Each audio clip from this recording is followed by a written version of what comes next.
Messi. Oh, brilliant skill from Lionel Messi. Surging forward with real menace here. Brilliant from Messi. Oh, what a goal that is!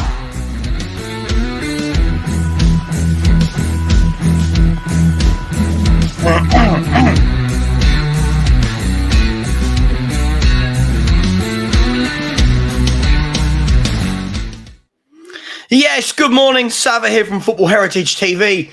And today you'll notice I wasn't on mute. Apologies, 3 or 4 minutes late. Apologies. Always the way, isn't it? Something happens just as you're about to go live. I hope everybody is well on this gloomy-ish morning. Big up to every single one of you. So the breaking news in the last hour is that Man United have made contact with Tottenham about Hojbjerg. I know this caused a lot of controversy in last night's show. I'm happy about it. I don't rate him that much. I think he's an average footballer, and I am definitely one for bringing in better players. And I'm definitely one for making this squad smaller. Stop bloating it out with average footballers. Hey, that's just me. I'm sure we'll talk about Hojbjerg again this morning.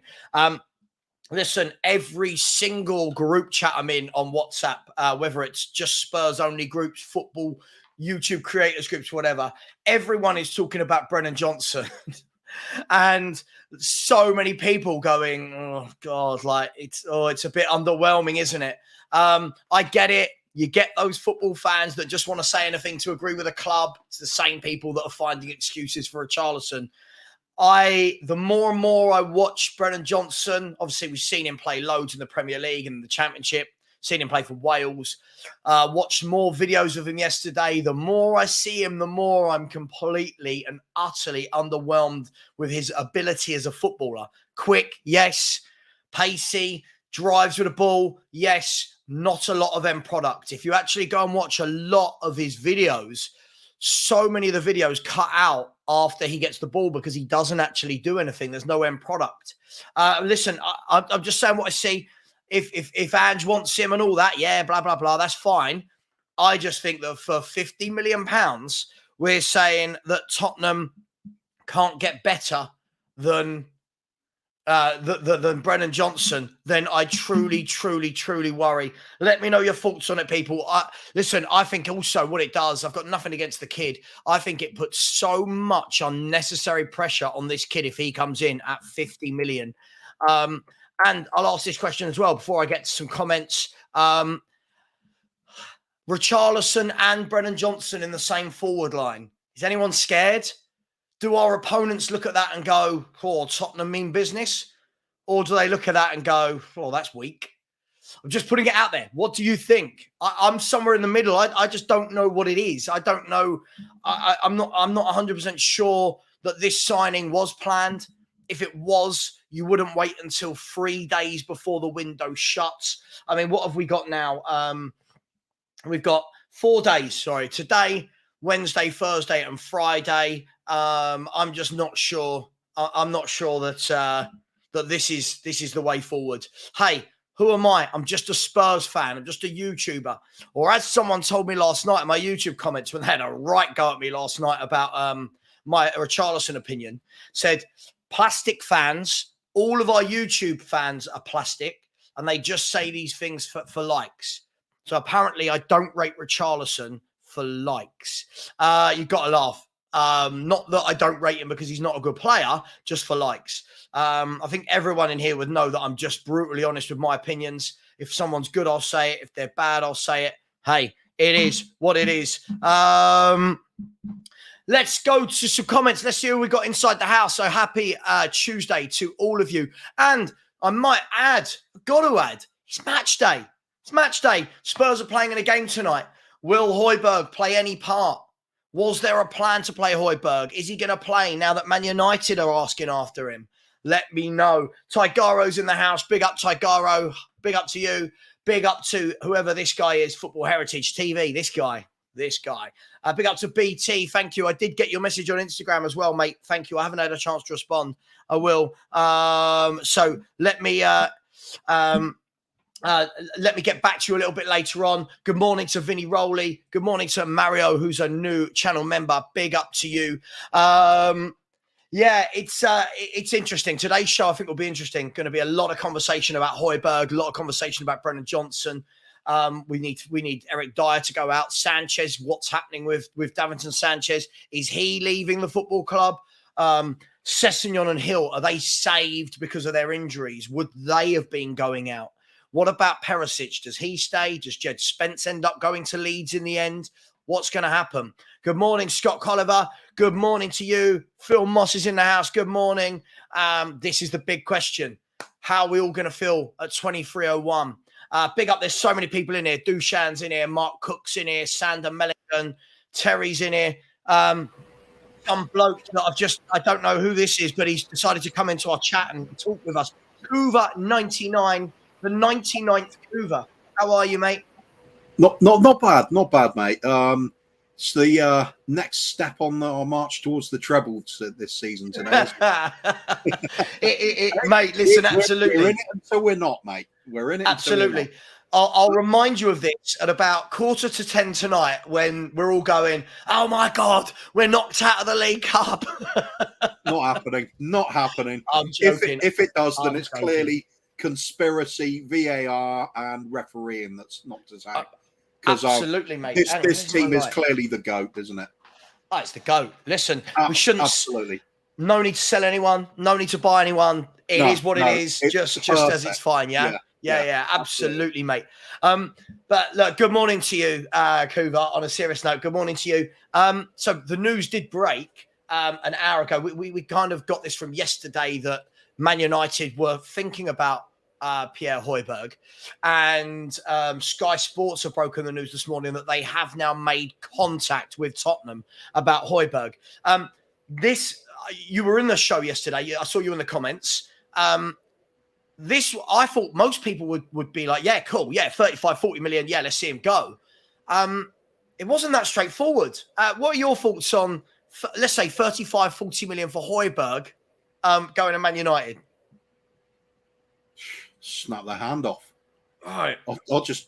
I just do not think he's good enough. He's not mobile enough. I agree. Especially playing for Postecoglou.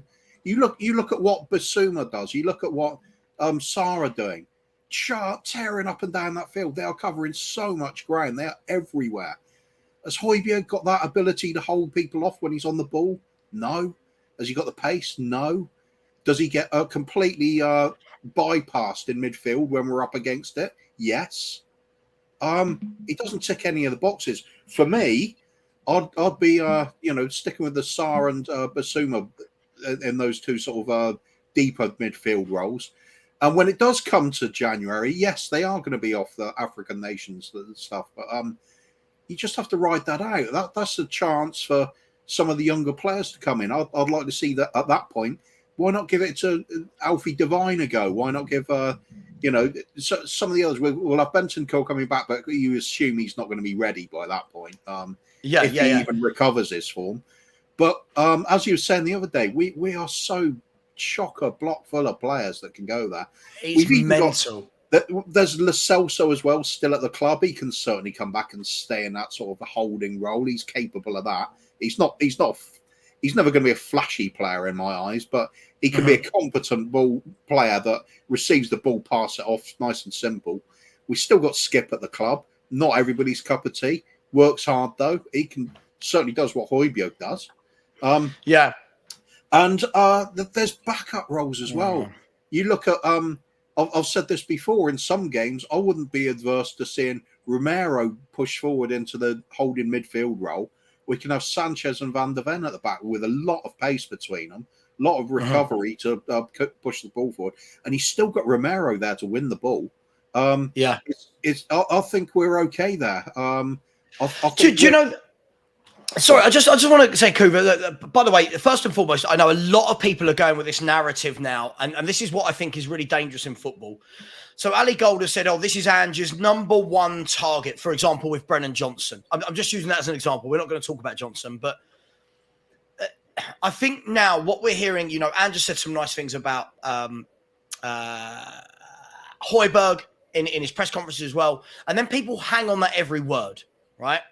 Now, I think that we're hanging on everyone's word way too much here. And what I mean by that is, if you take the Brennan Johnson, for example, somebody has said, he is Ange's first choice. Kuva, I'm going to put it to you as a intelligent man that has supported this club for a long time, right? That if this guy truly was Ange's first choice, we're not waiting until the Tuesday before the transfer window shuts to go and sign him, right? This stinks to me of, Ange, would you take this player? And him going, yeah, I've got nothing against it, as opposed to, that's the guy I want you to go and get for me. Same with Hojbjerg. Everyone's like, oh, but Ange said Hojbjerg does a good job for the team. Sure. No manager who's about to sell a player is going to come out and go, you know what? Surplus to requirements. He's not good. Get him out. I just feel like we're hanging on every word a little bit too much now. Yeah, absolutely. I mean, who are really going to be Ange's first choices if he's given a free pick of everybody? Right. You're probably going to look at Celtic players, aren't you? You're probably going to look at the ones he really knows and trusts and got working at Celtic. That'll be the obvious choice for me. Brennan Johnson, we were linked to it with him before Ange was here. Exactly. This is clearly not one of his signings. This is a club signing. If we get him. The real question is, does he fit exactly what we need at the moment? Have you seen him? Like, have you watched him like in depth? He's exciting. He's lightning quick. He can explode past players. He can find the back of the net. You know, there's a struggling Forest side, but is he a silky smooth footballer? Is he? You know, not really. He's very rough around the edges. I was saying this on the show the other day. Well, yesterday. I think we would do better looking for our own version of a Mahrez, a Foden. I agree. Someone like that, just somebody who's got that trickery and vision. Yeah, high technical ability. Jack Grealish, how much we'd love to see him alongside Maddison now. Just imagine them two tearing up out in and around the box. However, with what I will say to back up the idea of getting Brennan Johnson, we saw it against Bournemouth. What happens when Maddison goes on a free roll and he's allowed to drop deep and make the numbers up closer to his own penalty area? You get somebody like him on the ball looking up for a pass, and you've got a blazing pace winger available for a pass. That could be a hell of a weapon to utilise. The only drawback I've got with Johnson is, for 50 million quid, you'd probably say you'd expect the finished product, and I don't think he is yet. But, you know, he's 22. The thing is, Kuva, I watch him, mate. Listen, I watch him, and I think for me, yeah, he's quick. I don't think players should be bought for 50 million because they're quick. I think he is quick. I watched, obviously we've all seen him in the Premier League last year. I never watched him and went, oh my God, I would love that kid at Tottenham. Yesterday, myself and a few other YouTubers in a YouTube group decided we were going to go and watch 3 or 4 different compilation videos of him just to see, right, look, what are we missing? And everyone sort of came back and said the same thing. Like, these aren't good compilation videos even. Like, the videos that have been put together of him, he's not really, his touch isn't good. His passing, lots of the time in these videos, he's even given the ball away. Yes, he's scored a few goals. Listen, I'm not saying I've got anything wrong with this move, Kuva. And if he comes in, we get behind him. I just can't help but feel, after being burnt year after year after year, I just can't help but feel this is another signing that's a bit rushed. No real thought's gone into it. And when I look at other right wingers that have moved in this window already, I look at Jeremy Doku to Man City was £51 million, right? He's a superior footballer to Brennan Johnson. Oh, yeah. I look at Diaby at Aston Villa, which was £42 million in sterling, a superior footballer to Brennan Johnson. And then we go for the expensive option for the player that isn't as good as those two. I don't know. I can't make it work in my head. I'm not having a go at him. I'm not blaming the player. I just can't make it work, Hoover. Sorry if that makes me negative. I can't see it. No, I agree. He's one of those players that I think, you know, he could go either way. He could really find out his role, but I kind of get this Bergwijn feel to him. Massively. It's like there's something there, but are we really going to utilise it and see, you know, the worth from it? No, I don't. I don't really see it. You know me. We've always agreed on the same things. Just get 11 technically great footballers on the pitch. Bit of imagination, ability to trap a ball perfectly and pass it off quickly. Use a bit of intelligence. Does he fit all of that? No. He's more your athlete. It's kind of buying a winger version of an Emerson Royale in a way. All the effort's there, and physicals are there, but there's question marks. I think we'd be better off going for somebody else, to be honest. Yeah, I mean, when you look at that right hand side as well, one of the things we were all talking about last night was this would make sense if we hadn't have already signed Kulu and Solomon in this window, but this will now be the third winger we have signed this window.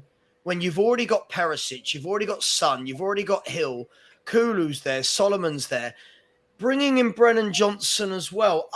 Again, as I said, I'm so sorry if anyone finds this weird, but I just can't. I can't look at this and go, see what he's doing here. I don't know what we're doing unless two of them are going. Maybe in the next couple of days, maybe Perisic is going, Hill, but he's injured, and Solomon's just arrived. Son isn't going anywhere. Kulu's just arrived. I don't know what they're doing with this. Well, I don't think Hill's ever going to fit for the Premiership. I really don't. Fair. And Perisic, he's got a year left, so I suppose you have to look beyond that. So I could see why they'd do it, but then the timing, wouldn't it? Perhaps you'd think this last season for Perisic, then in the summer you get the replacement in. I agree, though. If you actually got that kind of money to burn at the moment, and you're looking at Richarlison being your only, I won't even say natural number 9, but the one that sort of fits the role for a bit of everything. Heading ability, aggression, strength. Get himself in there where it hurts. That's not Sonny's type of role, is it? It's he'd be a different type of forward there. So if we look for somebody that actually fits all of those, ticks all of those boxes, we could be back to that old name that we kept being linked with over and over again at a sky-high price. But he might be cheaper now. And what about Vlahovic? He's certainly got a presence in the box. He's certainly able to trap a ball and hit the target. Maybe that would be a better use of money. But there's just other options, isn't there? Do we want to blow it on just somebody that's just fast and that is their major strength? No, not for me. This is why when people are saying it's Ange's number 1, I'm not going to buy into that. I'm so sorry. I fail to believe that Ange Postecoglou, for intelligent as he is, has looked around the whole of Europe and all the players that are moving in this window and gone, you know what? That's my guy at 50 million. I don't believe it. Remember when for ages, it's all about Adama Traore, the club are after him. Then it became, that's Nuno's number 1 target. Then all of a sudden it was Conte's number 1 target. Right. Really, that's a hell of a coincidence, isn't it? Yeah. I think what compounds things and has done for a long time with us is no matter, you can make club signings. That's a great thing if your club is playing the same sort of football season. And we haven't been. So that's why we end up with so many problems. Okay. I agree with that. I think you've got to really look at long term, haven't you? Do you want a player that's reliant entirely on pace, or do you want somebody that's just a bloody good footballer? A bloody good footballer fits any system. Do you know what the overwhelming feeling that I get, right? And listen, this is just through years, like you, this is through years and years of seeing what happens at this football club. I get the feeling this will be another one of those players that will start well. I think it will start well, maybe 3 or 4 goals in his first 10 games, and everyone will go, oh my God, it's a masterstroke and he's amazing. And we'll do what we did with Kulu. We'll put him on this pedestal. Then I think what will happen is defenses will figure him out, and I think that it will be underwhelming. Then what we'll start doing as a fan base for the next 2, 3, 4 years is we'll start saying things like, he'll come good. Give him time. He is young. It's who the manager... You're right. The same things I'm hearing with Jed Spence. The same thing. Look, for the last 7 or 8 years, Kuva, I've been bashing this drum on Twitter, Instagram, YouTube about Davinson Sanchez. Oh, he'll come good when he gets a run of games. Dyer. Oh, every manager picks him for a reason. Sessegnon. Oh, he needs to bulk up and he'll be great.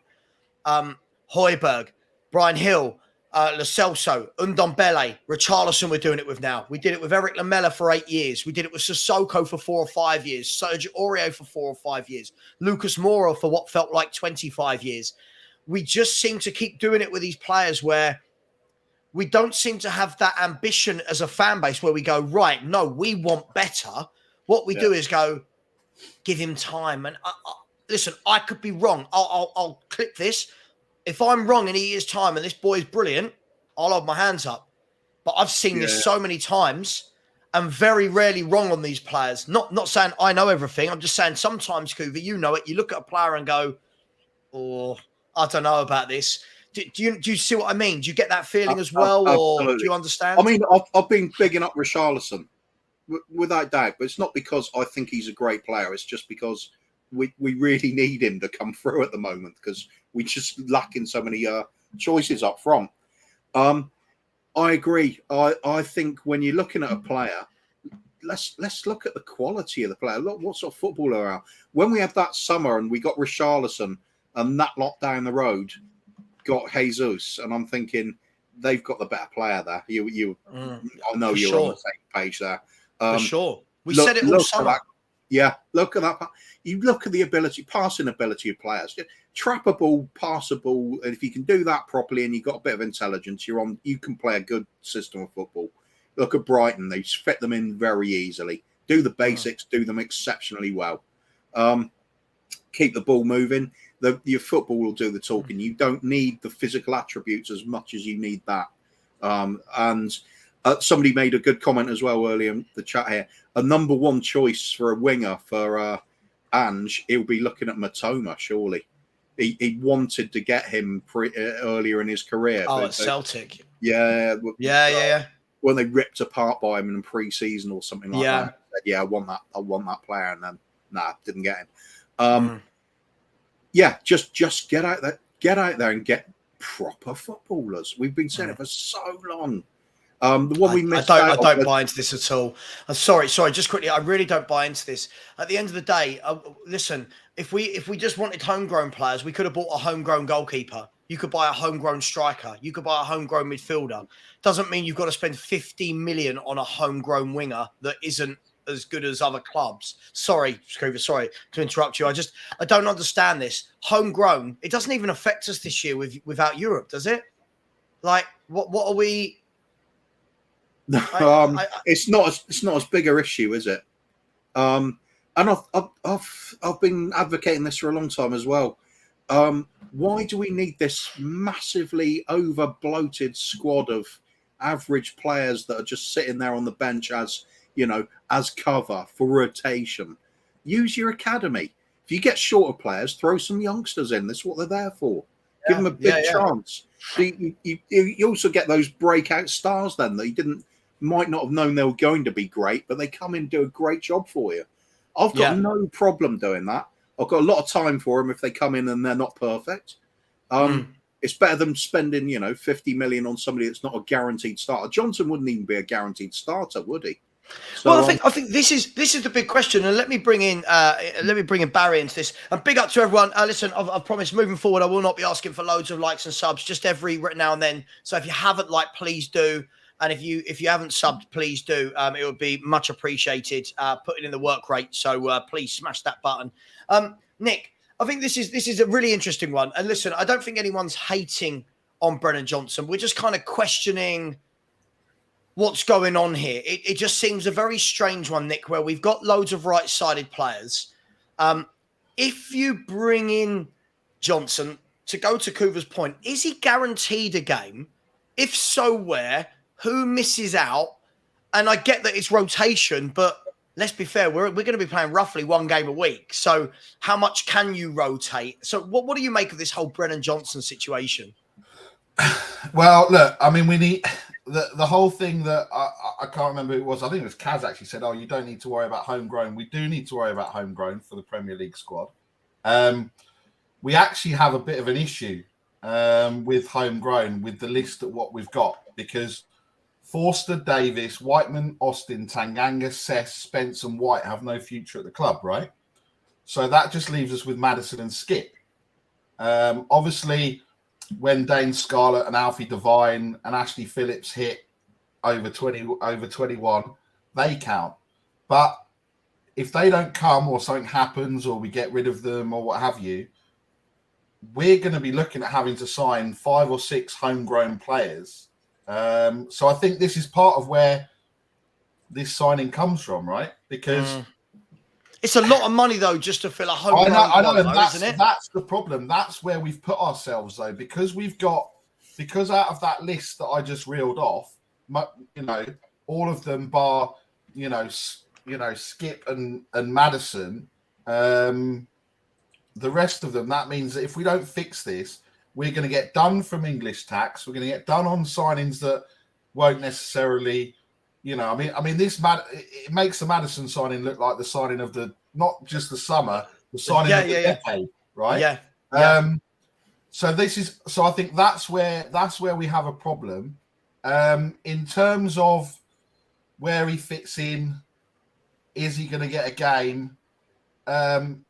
Look, we were discussing this long into late last night with the boys from We Are Tottenham TV. Obviously, Captain Caps Lock Danny Kiriakou came in and started firing. He's rubbish. I told you. Right. Listen. To be fair, Danny was in my chat last night. Danny's not.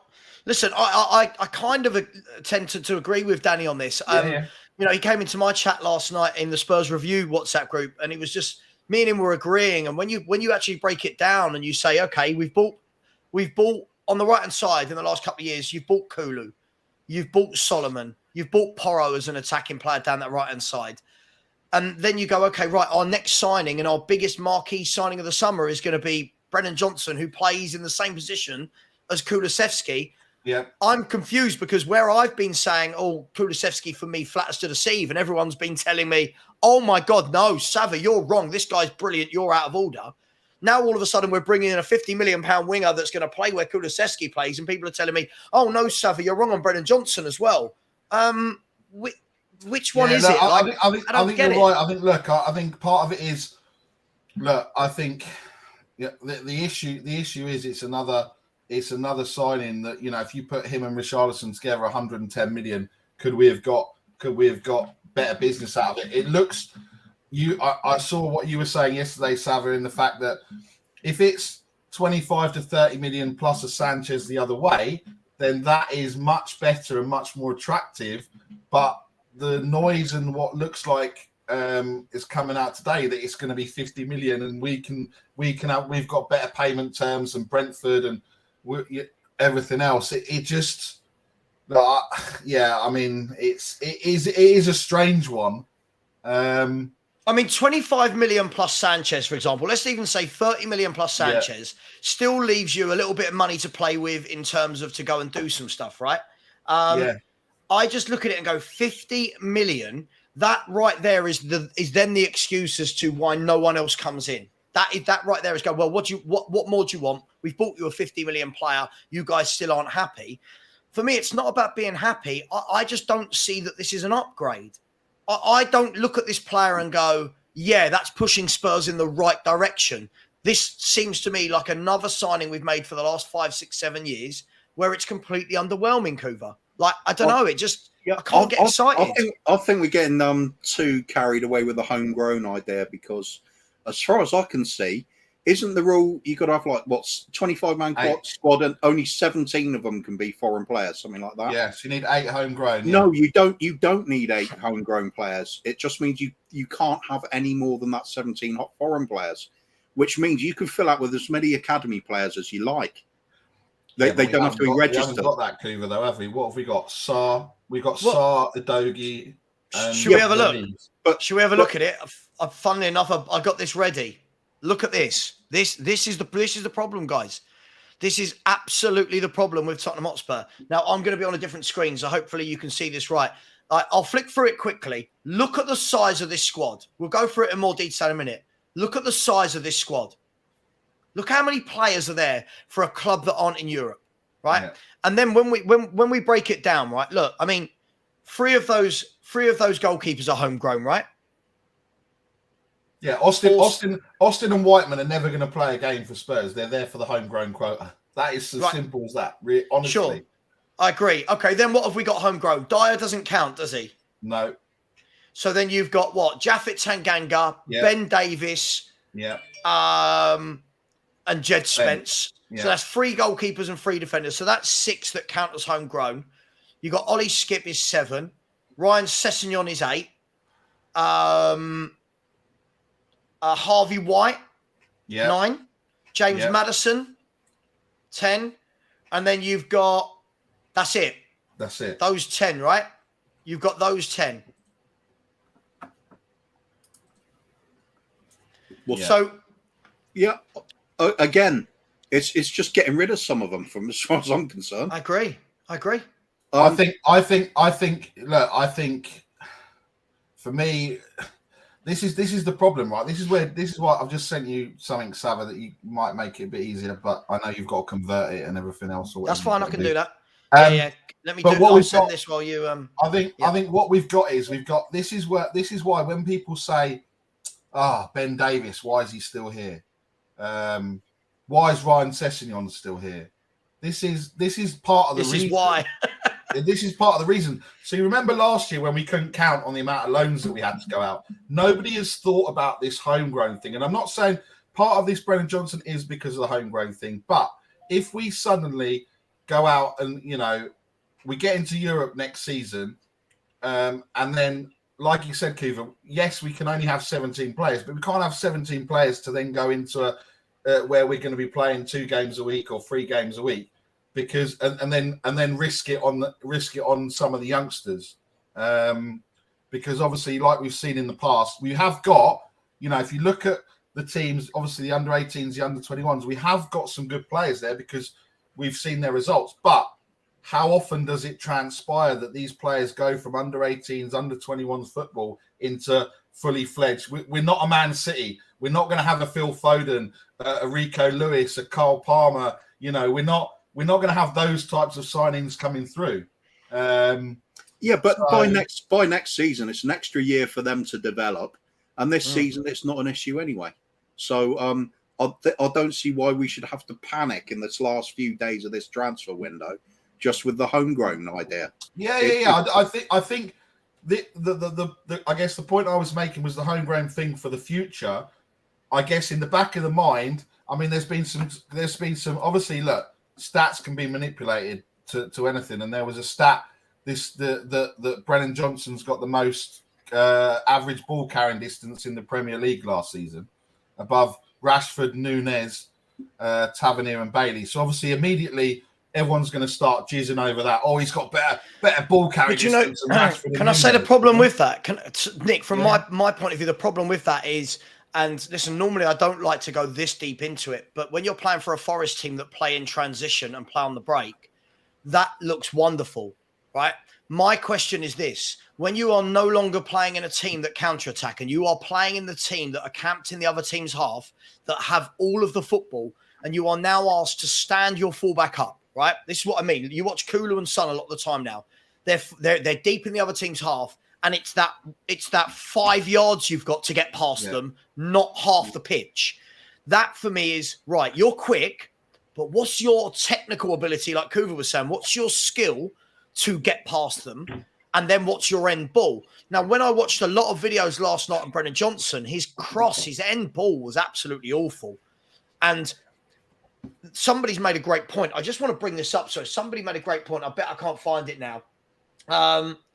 This is a great point from Mario, brand new channel member as well. Big up to you. Mario, tell everyone to subscribe. It's been very tight today, not one person.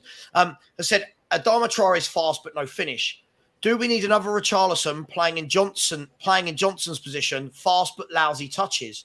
My worry there, guys, is you've then got Brennan Johnson and Richarlison, both who don't have a good first touch, both who aren't technically good with their passing and at retaining possession. All of a sudden, we've become a counter-attacking team again, haven't we? With those two. Yeah. They're not players that you get the ball to, like players that don't score a lot of goals without a lot of pace. Jack Grealish springs to mind. But what is Jack Grealish absolutely fantastic at, right? Doesn't give away the football. He draws fouls. Technically, in possession of the ball, he is brilliant. Yeah? He'll stand up his defender. He can jink right, jink left. Now you look at these two in a forward line. That, for me, spells danger, people. I would not be scared playing against Tottenham with Richarlison and Brennan Johnson in the same front three.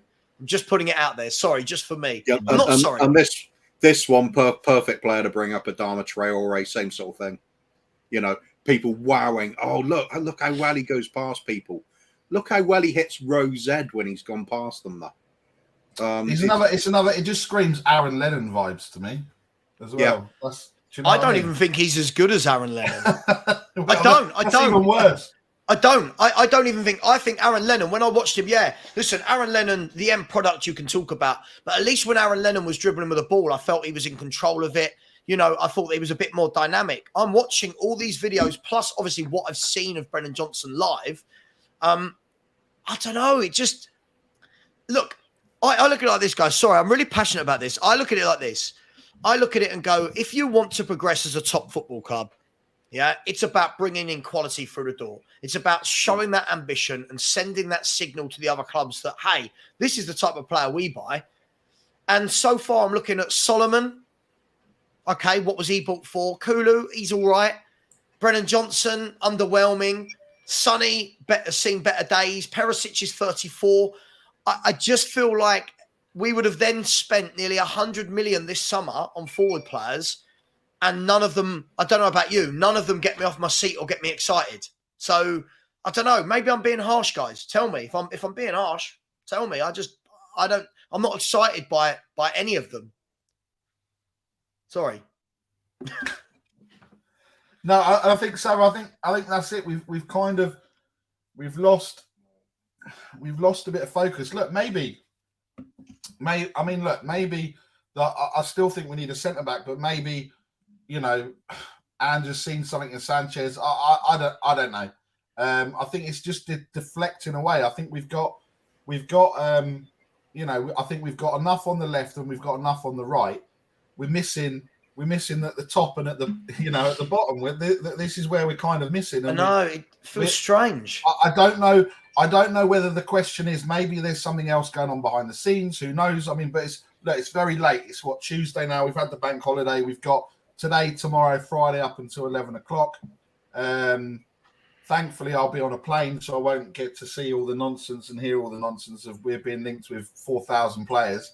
But I think I'm looking forward to that nonsense. no, absolutely. But I just think, does this say that Andrew's lost patience with Richarlison already? Sonny's going to go down the middle. You've then got Solomon and Perisic on the left. You've then got Kulusevski / Johnson / Porro on the right. I don't know. Do you believe that? Like, okay, let's play that game. Let's play that game, guys. So Sonny goes through the middle. Cool. Yeah. I've asked for that all summer if we don't buy a striker.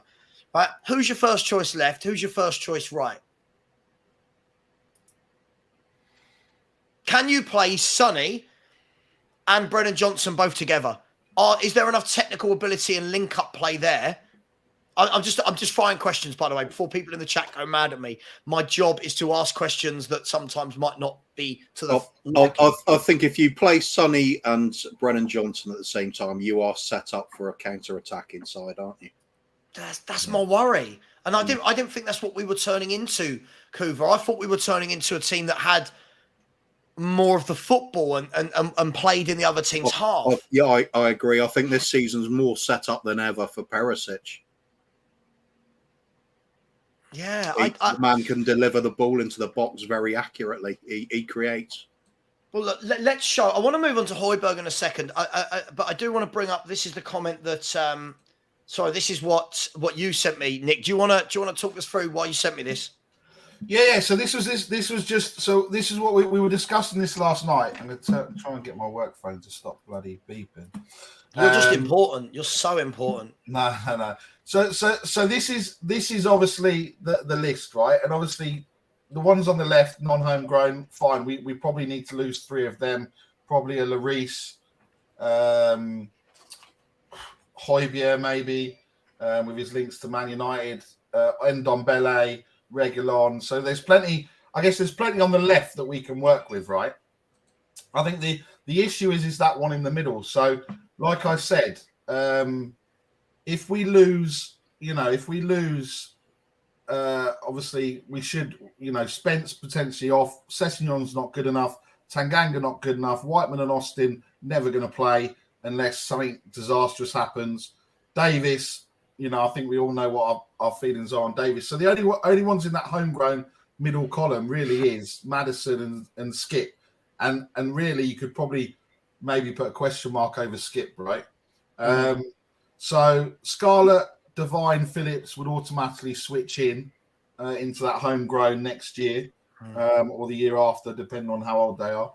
I don't know how old they are, so forgive me. And they'd obviously fit into the homegrown. But obviously, if we're then looking at the future, which is what we've always said about having a plan. What's the plan? What system are we going to play? Do we, the academy, for example, their plan and their mantra, and whether that's changed, I don't know. This was last season when I went there. Their whole mantra is to develop a Champions League player. It's nothing to do with winning. It's nothing to do with system.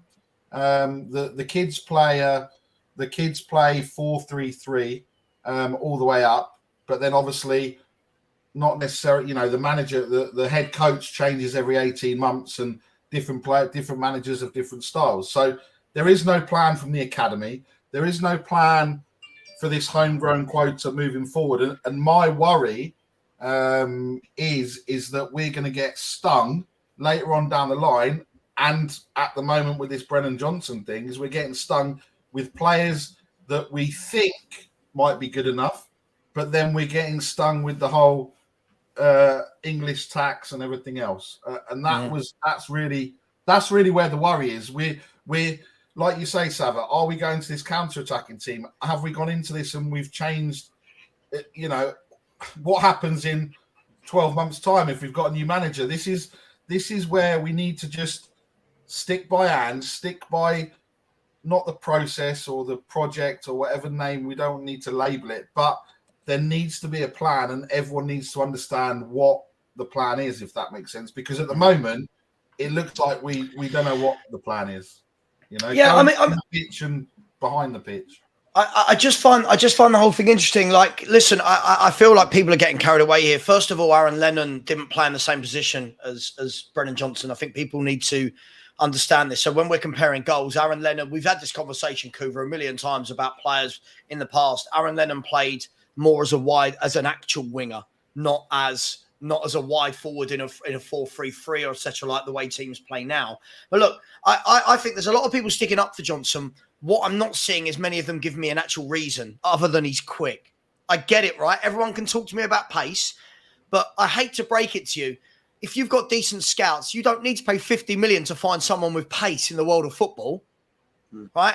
I'm sorry. Like, if you ever look at Bakayoko at PSV, they're talking about 25, 30 million euros for Bakayoko. He's 20, he's got pace, and he's got a bag of tricks. But right? if you're just interested in pace, buy yourself a copy of Football Manager. There you go. Right, well, there you go, mate. There you go. But this is the thing. It's for me, by the way, the Lennon comparison was purely about the vibes of the style, playing style, and is there enough end product? I just think that, I look at his end product. We will move on from him in a second, but Dunkelsdorp, I think, has got it right. He said he's got some skills, yeah, but his end product in the opponent's box belongs in the Championship. And I just think that this is another signing where Spurs fans are going to overhype the life out of this kid. But I bet you if Arsenal signed Brennan Johnson, we'd all be saying what a bad player this is. Yeah. And this is, Kuva, you know me longer than most of these in terms of streaming. This is always my litmus test. This is my litmus test. When people go, oh, Declan Rice, he's rubbish, he's gone to Arsenal. Spurs had signed Declan Rice for 105 million. Future England captain. This guy's the best mid, right? And I think that we're doing this thing again. We did it with Richie and Jesus. Oh, we got the better player. He's Brazil's number 9. Jesus can't get in above him. Yeah, I'll tell you who's the better player by an absolute country mile is Jesus. Last year, we don't want Zinchenko. We've got players like We've got players like Ryan Sessegnon who can do that. Like, I'm just so frustrated that this is the big windows we talk about. Sorry, you can see the frustration on my face. I'm really frustrated that there's 50 million about to be whacked down on a player. And of all the players in world football, it's this guy. Sorry, I'm really frustrated. Also make the comparison.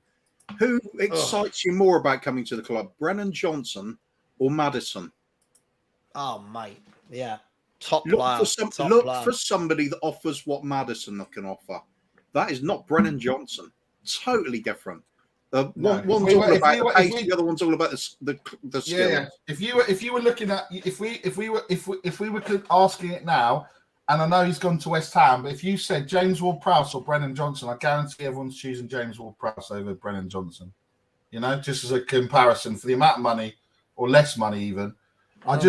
You're right, Savva. We're going crazy about, you know, and we did this in a way. We did this around Gift Orban as well, right? Nobody had heard about him. Nobody had heard anything about him. Nobody, you know, was watching him. Maybe a few people were. I'm not saying nobody, but as soon as he goes, he scored 40 odd goals in the Belgium league. We're hyping up all these players over things that we want to hype them up of. Whereas I don't understand if Gift Orban was 35 million and we need a striker, why you just go and get him? Why are we then going to someone like Brennan Johnson that we don't even need? Do you know what I mean? It's crazy. I just don't understand. I think the thing for me is, at least if you look at Gift Orban, you're saying, like, I mean, when I've watched Gift Orban, this boy is raw, right? But I see so much to his game. Like, when people are talking about Brennan Johnson, so far, all anyone has said to me in the chat is that he's pacey, right? That's all they've said, he's pace. When I watch Gift Orban play, this boy's technically very good. Right foot, left foot, gets in the box, can dribble from deep and run through the middle, links up well, seen him score some headers. Now, yeah, he may be in the Belgium league, but you've got to put those numbers on the board better than anyone else. And Orban has done that for the last year. Yeah. I look at Brennan Johnson and I say, okay, here's how I sum it up. Brennan Johnson, for me, this is a Crystal Palace signing. This is the sort of player I expect Crystal Palace to sign to replace an Elise. This is not the sort of signing I expect Tottenham, with our £1 billion super duper stadium and state-of-the-art health centre, spa, training ground. I don't expect this to be the signing that we make. Now, shoot me if I'm wrong. Tell me I'm horrible for shooting down on young players. By the way, he's 23. It's not like he's 18. I want better. And I don't make apologies for that, guys. I want better for £50 million. Just putting it out there. Can't argue with that. Can't argue with that. No. You're right, Savva. And you just, what we need to do is we keep saying we're doing it again. We keep making the same mistakes, just at the point where, you know, Andrew's come in, we've engaged the fan base, the results on the pitch, you know, I'll hold my hands up. I thought we were getting 7 points from the first 7 games. We got 7 after 3. Yeah. So anything now is a bonus, right? No one expected to have this, the results, the engagement, everything so soon. So why do we need to then rush or make last-ditch attempts right at the end, that we've made the same mistakes that we've made year after year after year after year? Why can't we just let's focus on getting rid of some players, planning for January, and not making the same mistakes that we've been making for the last God knows how many years? You know, that's what I think. I think this just says panic buy. Everyone knows that we're trying to do this. Everyone knows we're trying to do that. We've got the Harry Kane money, or we've got some of it. Look, I would much rather go with 50 million after Tony in January or in the summer than this Brennan Johnson, Brennan Johnson signing. Put it like this, guys, right? Put it like this. As I said, if one of our rivals had signed him, we'd all be cussing them and saying what a poor signing that is, right? I remember when Chelsea were linked with him, right? This summer it's happened. Chelsea were linked with him about a month ago before we were. And I remember everyone going, oh, Chelsea are panicking, man. This guy's not good. He's no good. Now all of a sudden it's, oh, hang on, Ange Ball. Look, I look at something like this, right? If this player was as good as people are making out, why is there such a divide about him? There wasn't this divide about James Maddison. Why? No. Why wasn't there just divide about James Maddison? You're absolutely right. Absolutely right. Because he's a top player. Everyone went brilliant. Why is there a divide about Brennan Johnson? Because you look at him and go, he's a sometimes player. He's a sometimes player. I think he'll have games where he looks brilliant, and then I think you're going to see 3 or 4 games where he's not involved. And I mean, like people talking like Johnson's potential is currently unknown. But listen, he's not 18. This guy's 23. This guy's a full international that we watch play week in, week out. It's not like I give up. Listen, I give up. Let's buy him. I agree. He's a Crystal Palace type signing because he could turn into something brilliant for him, or he might fail. Look, you're right. Those you're right. levels of expectations put on them, have they? Yeah, and for me, if it's 25, 30 million plus Sanchez, perfect. If it's 50 million straight down on the table, no, then that changes it, right? I mean, listen, I need football fans to stop this. This whole... Listen, I love Ange Postecoglou more than anyone, right? I was one of the first ones in the summer. Nick, you'll back me up in our WhatsApp. I was one of the first people going, guys, this is a proper manager. But this sort of thing needs to stop, right? Because again, for me, I have no faith that this was the guy he wanted. I fail to believe that a manager as good as Ange Postecoglou went around Europe looking at players and went, you know what, of everyone, don't give me Orban, don't give me Bakayoko, I don't want Fatty, I don't want this player. That's who I want. I'm sorry, I'm not buying into it. Will he coach him? Sure. But did he want him? Yeah. As we said earlier, it would be a hell of a coincidence that all these managers that come in just happen to want the players that we've been chasing for several years. For sure. It's like very strange coincidence, for that sure. I don't believe they have an awful lot of say in it. They might just have the sort of glancing, we're after these players, which one of those do you want? And he'll go, well, that one's all right. I can do something with that one, but I don't think he's able to go into the chairman's office and say, here's a list of players I want, go and get them. If he can do that, fair play to him. I think we'll change his club radically. But I'm happy, right? I'm happy to sit here. But by the way, not after 3 or 4 games. Right, not after 3 or 4 games. I'm happy to sit here at the end of the season. If Johnson comes in, I'm happy to sit here and say, do you know what? What a brilliant fair play. Right? I can only go by what I've seen. Right? I'm getting a little bit bored. I'm getting tetchy towards the end of this window. I'm getting a little bit bored of people saying, have faith. I'm so bored of it. I hear this every single summer. I just want Spurs to make a signing where you go, yeah, that's a top signing. Yeah, that's the bloke I want to go and watch at White Hart Lane. Yeah. And Johnson, for me, doesn't set my pulse racing in any way. Yeah, quick. But, I mean, Sean did a wonderful bit on him the other day. I don't know if any of you guys saw this. He brought up loads and loads of data. And it wasn't, listen, normally I'm not one to look too deep into absolutely everything. But he literally was in the bottom 5% of players for like everything, like passing, first touch, dribbling success, like all of these different things. He was literally in the bottom percentile of everything. But now everyone seems to want him. And if, as I said, if he had gone to Arsenal, everyone would be cussing them. And it's just a bit sad for me that we can't get better. But also when it comes to players Ange wants, which markets does he know? The Asian footballing market and Celtic. Have we seen any players coming in from Celtic or Asia so far? No, absolutely.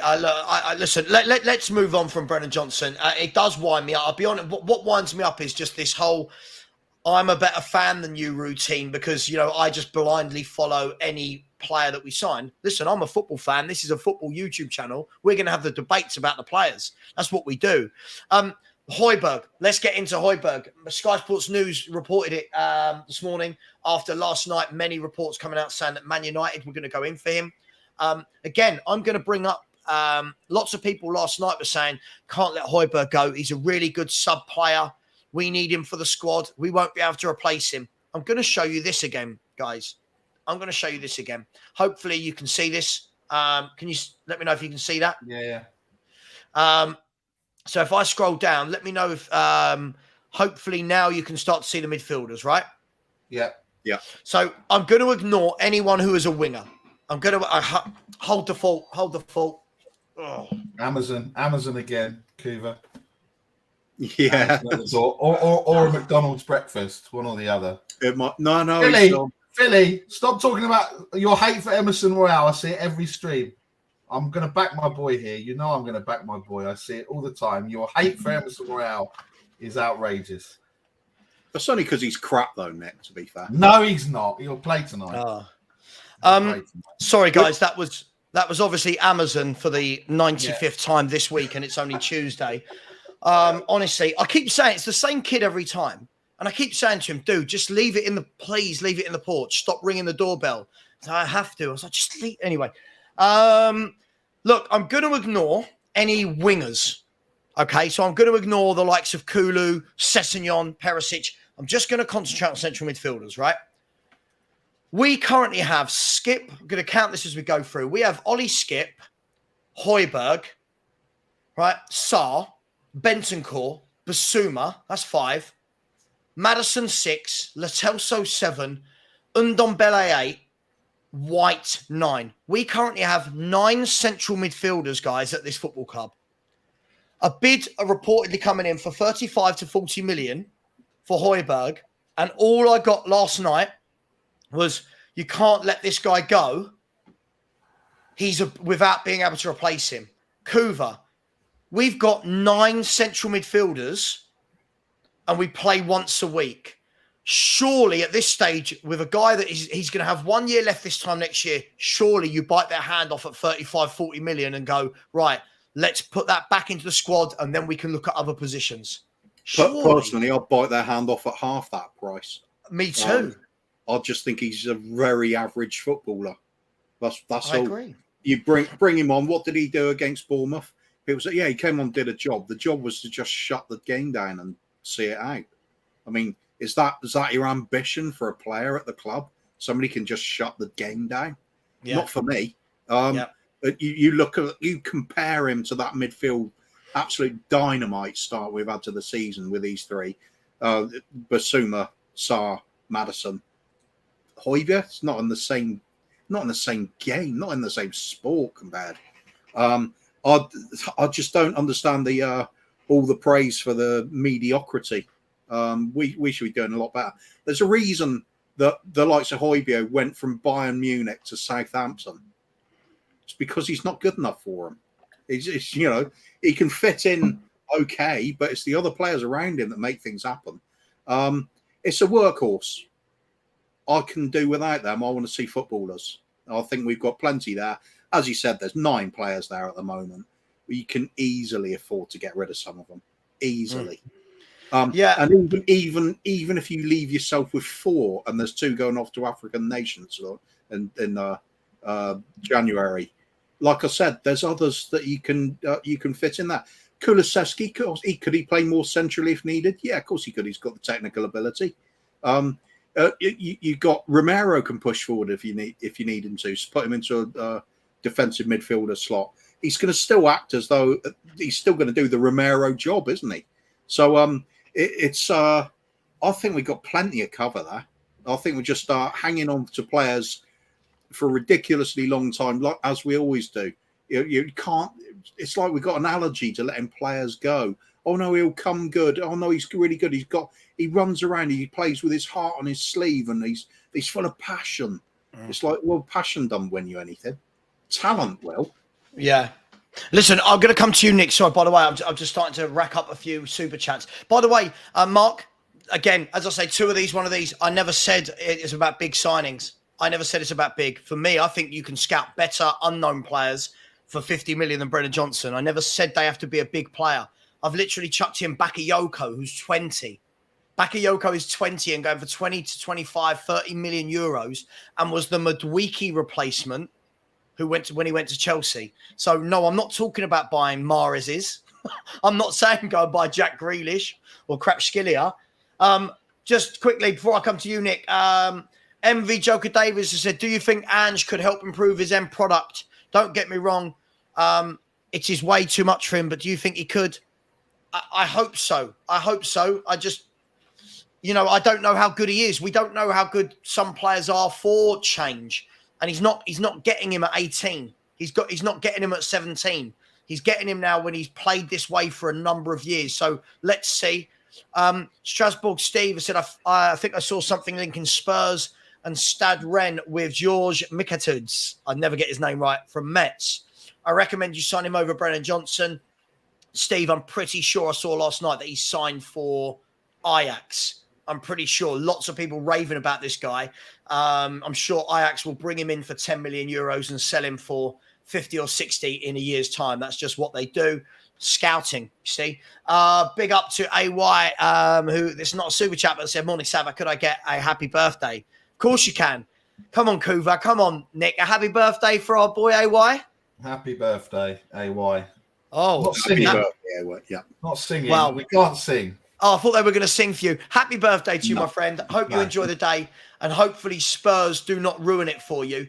Just a girl who loves Spurs has said, wow, the Jonas Brothers haven't aged well. Oh, really? Excuse me. We're very handsome, I'll have you know. Big up to you. This next one wasn't even a super chat. I just found it offensive. Savva, I thought you had coaching badges. Right. Richie and Johnson won't play together. Right. You're telling me if Brennan Johnson signs for Spurs that we're never going to start Richarlison and Johnson together? Have a day off. Have a day off. Of course they're going to start games together. And Tigara, the single parent theory, said, I'll be honest, I think Johnson is designed as a vessel to get rid of Dyer and Sanchez to Forest in a swap deal. Listen, if that happened, Tigaro, I'm all for it, right? I'm just not all for it for 50 million with no one else coming in those forward areas. That's my only opinion. If I'm wrong, I'm wrong. I've been wrong before. I'll be wrong again. It is what it is. Nick, I'll come to you. I think that what we were talking about there with Hojbjerg, thank you so much to everyone for the super chats, with Hojbjerg is other clubs refresh their players. Other clubs recycle their players. And as far as I can see, Hojbjerg isn't a first-choice midfielder now. You've got Sarr, Maddison, Basuma. You've then got Bentancur that will, let's be honest, come in and overtake him in the pecking order. You've got Skip that can do a similar job. I'm not saying he's as good, but can do a similar job to Hojbjerg. Surely 35, 40 million comes in, you refresh and recycle, don't you? You keep going again. Yeah, look, 100%. Look, I get the whole thing around Skip, and I think what people need to realise is that obviously Skip is not obviously came through the academy and is highly thought of at the club, right? So I'm not saying that that's a reason for him to be playing over a certain player, but when you look at the business in terms of what business Chelsea have done and everything with their academy players, and it's almost free money, right? So for me, yes, the Skip can come in and do a similar job to what Hojbjerg has done, and then the next stage is to then looking to replace Skip, right? Right, sure. We've got the money. We then go the next stage. We go the next stage. We go the next stage. But all of these people that for me, at the moment, if Maddison, Basuma, and Sarr continue to play like this, Bentancur does not walk straight back into this team. He does not walk straight back into this team. So we've then got that four, right? I get we've got the hello. I get that we've got hey. I get that we've got wave to the 650 people. Oh, she's not shy. There you go. Hello. Everyone wave back. I get we've got African Cup of Nations and Sons at the Asia Cup, right? But in theory, unless we suddenly, and we'll find out after tonight anyway, if we're going to start, taking this competition seriously, we've got two Premier League games, and we've got an FA Cup third round and an FA Cup fourth round. So that, in theory, is what these people are gonna miss, right? So that's what Basuma and Sarr are going to miss, right? For the African Cup of Nations. If we do get to the semi-final of the Carabao Cup, it'll be 6 games, but I think it'll be very unlikely, let's just say, that we get there. Hojbjerg, for me, it's just shown where Andrew's come in and the shackles have come off, that Sarr was apparently not good enough. Basuma was apparently not good enough.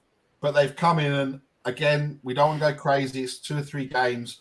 But I think with Basuma in particular, we've seen we've seen from pre-season all the way through that he's just fantastic in the position that Andy's utilising him, right? Yes, Hojbjerg's come on. He's come on and done a job, but actually he's not setting the world on fire.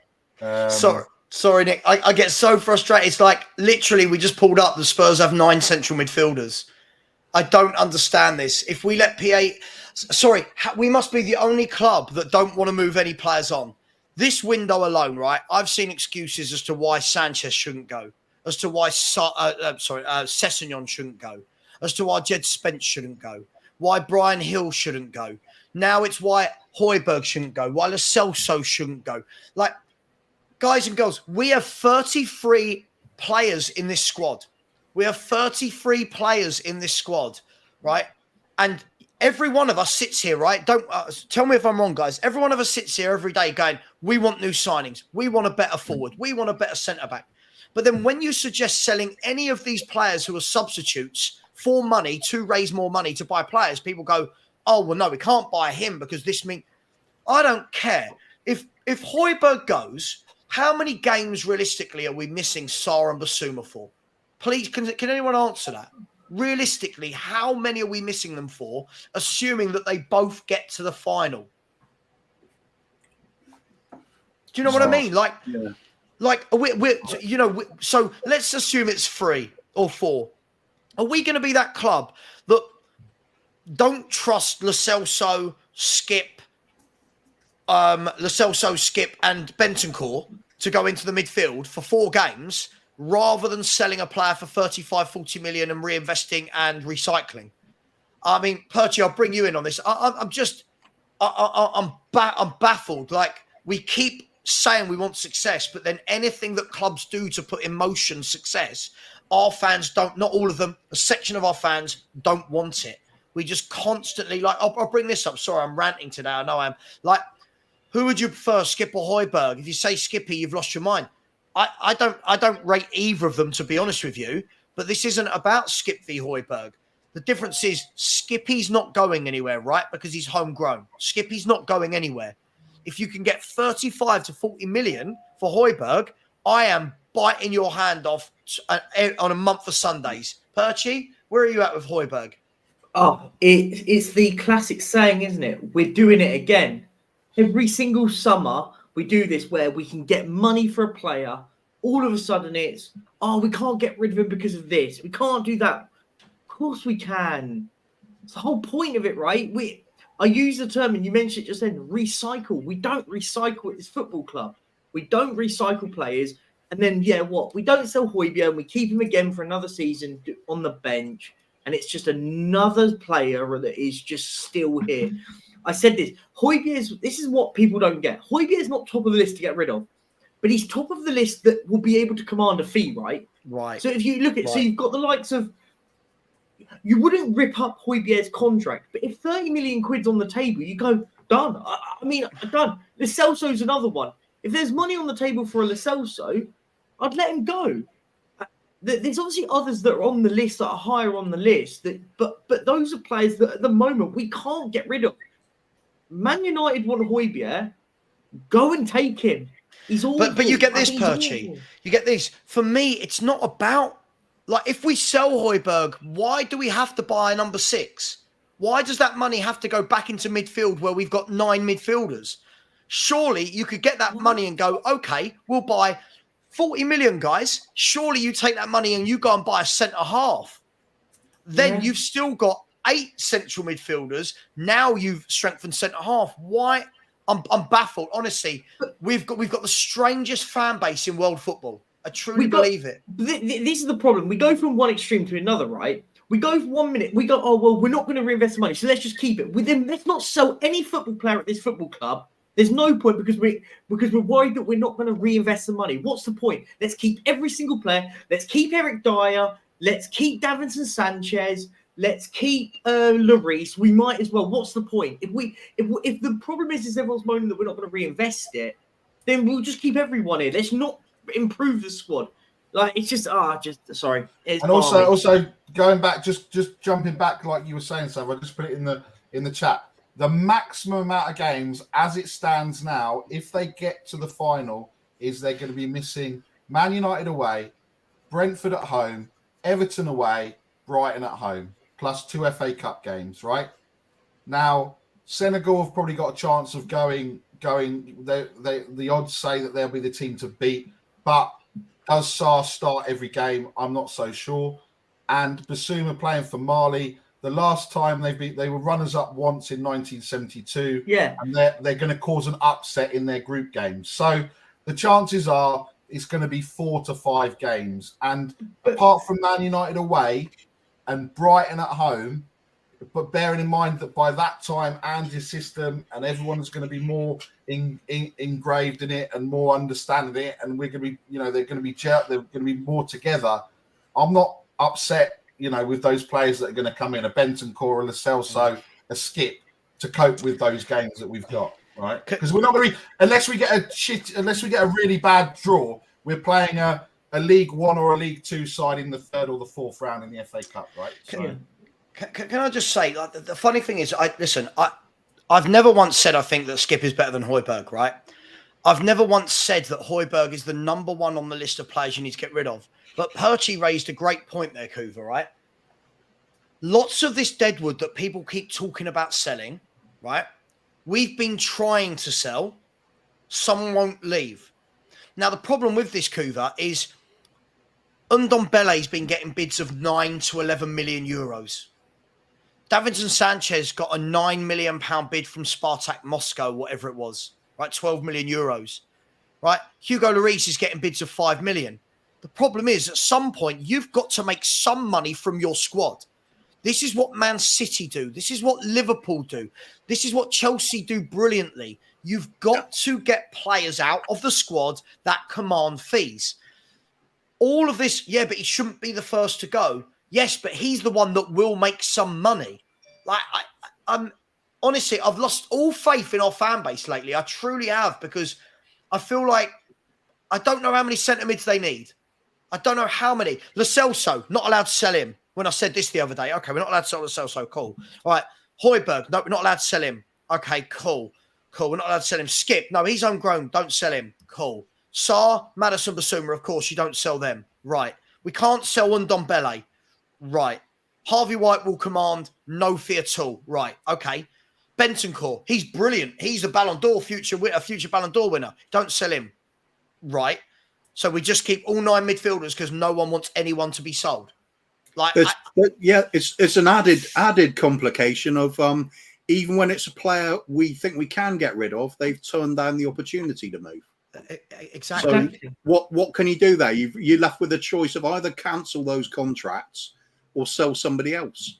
I think we're in a position where we're probably going to sell somebody else and cancel contracts. Yeah, I agree. It's the only way we're going to do it. I think the other thing we're waiting for is we're waiting to see if anyone, because obviously the Saudi deadline's 3 weeks later or whatever, or 23 days later. 20th of September, right? Yeah, so we're waiting to see if anyone comes in for that dross before, because you know what will happen? Yeah. The window will close and everyone loses their minds. Where are all these contracts being cancelled? Why are we not cancelling? It's like, you've still got transfer window open. I'm not saying they're going to come in, because if they would have come in, you would have thought they would tear it up after that, right? Of course. But why would we cancel a contract? Imagine if we cancelled contracts of, let's say, Lloris, Dyer, because Dyer's arrogance coming out and saying, "Oh, I don't want to go. I'd rather leave on a free next year," is just absolutely mind blowing. But imagine if we cancelled Dyer, Lloris's, and someone else's contracts, and then a week later they've all gone and signed for Saudi. Everyone would lose their minds over that as well, right? So it's crazy.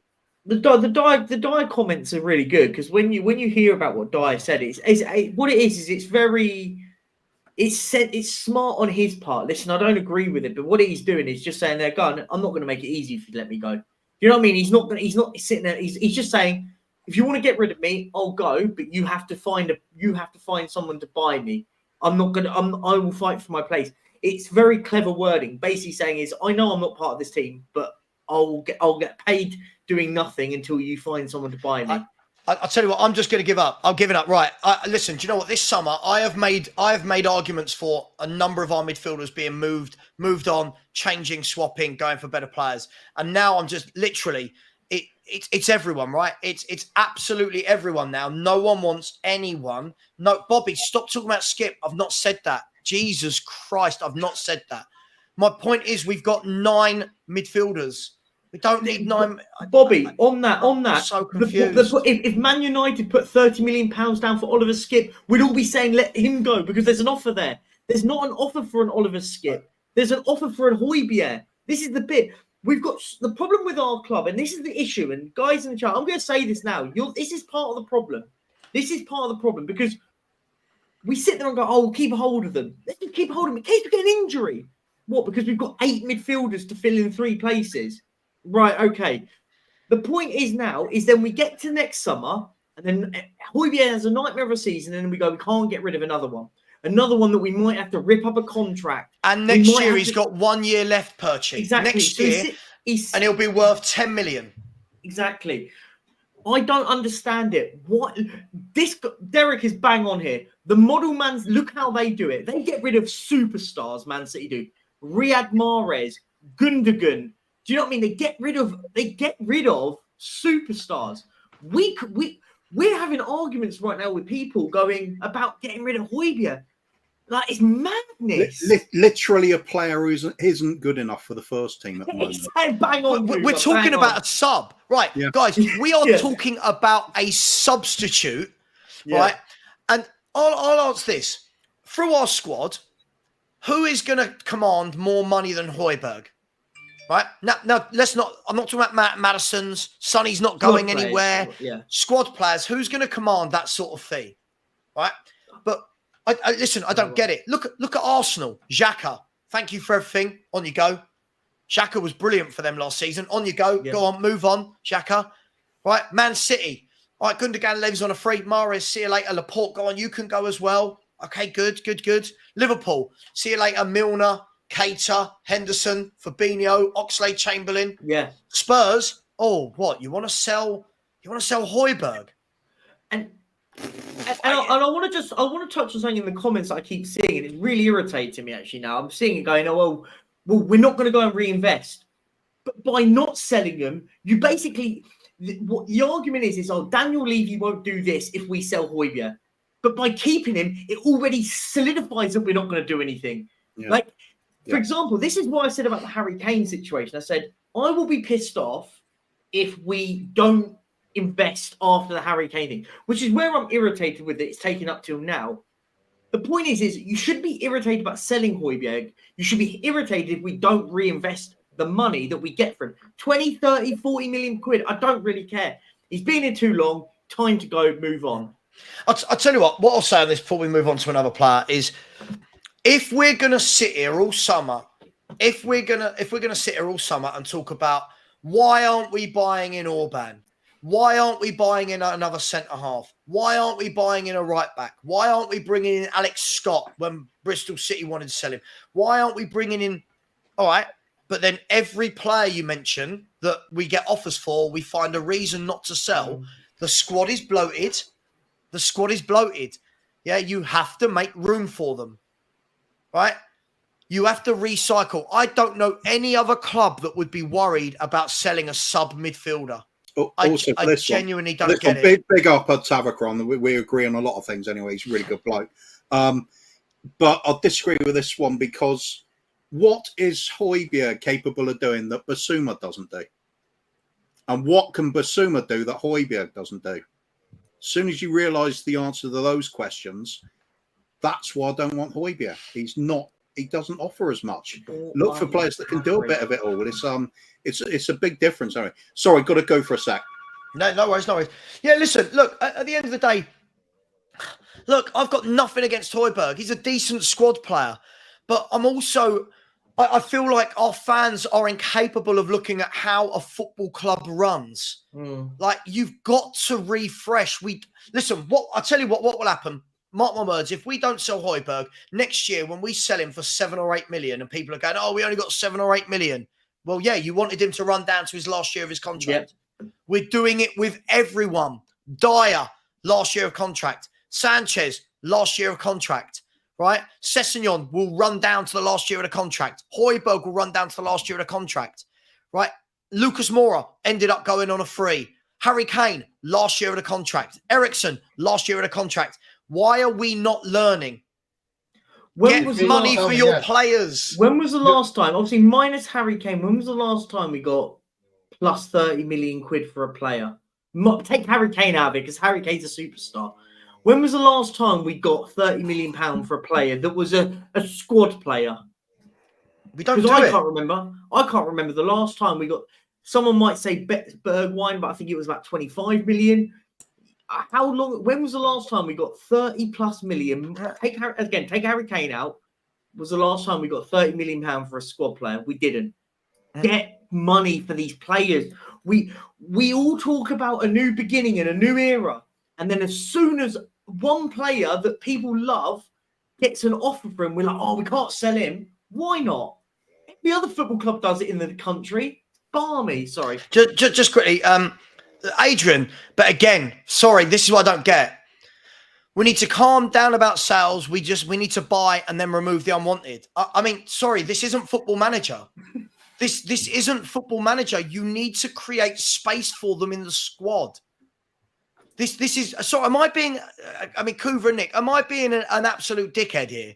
Like, we keep coming out with these comments like this, like, don't worry about the sales, but where does the money come from? Where does the squad space come from? And then this, so wait, we should just accept offers from anyone.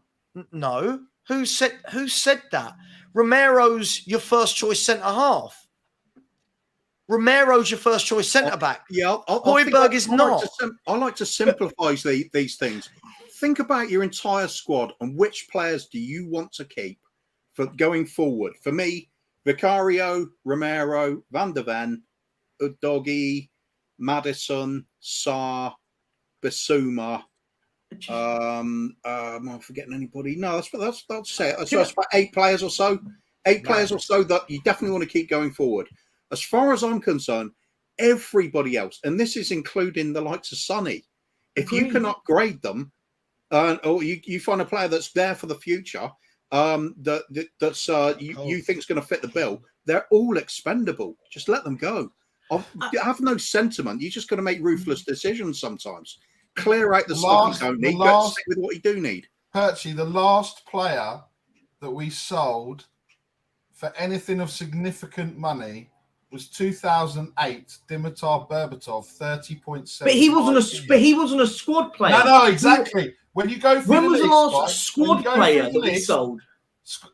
I guess the squad player was Kevin Wimmer at 18 million. I've just gone through from 2008 right to now. The amount of things that says loan. We do things so backwards. And someone I can't remember who it was, but someone just put in the chat saying Hojbjerg's underrated. You should sell Skip instead.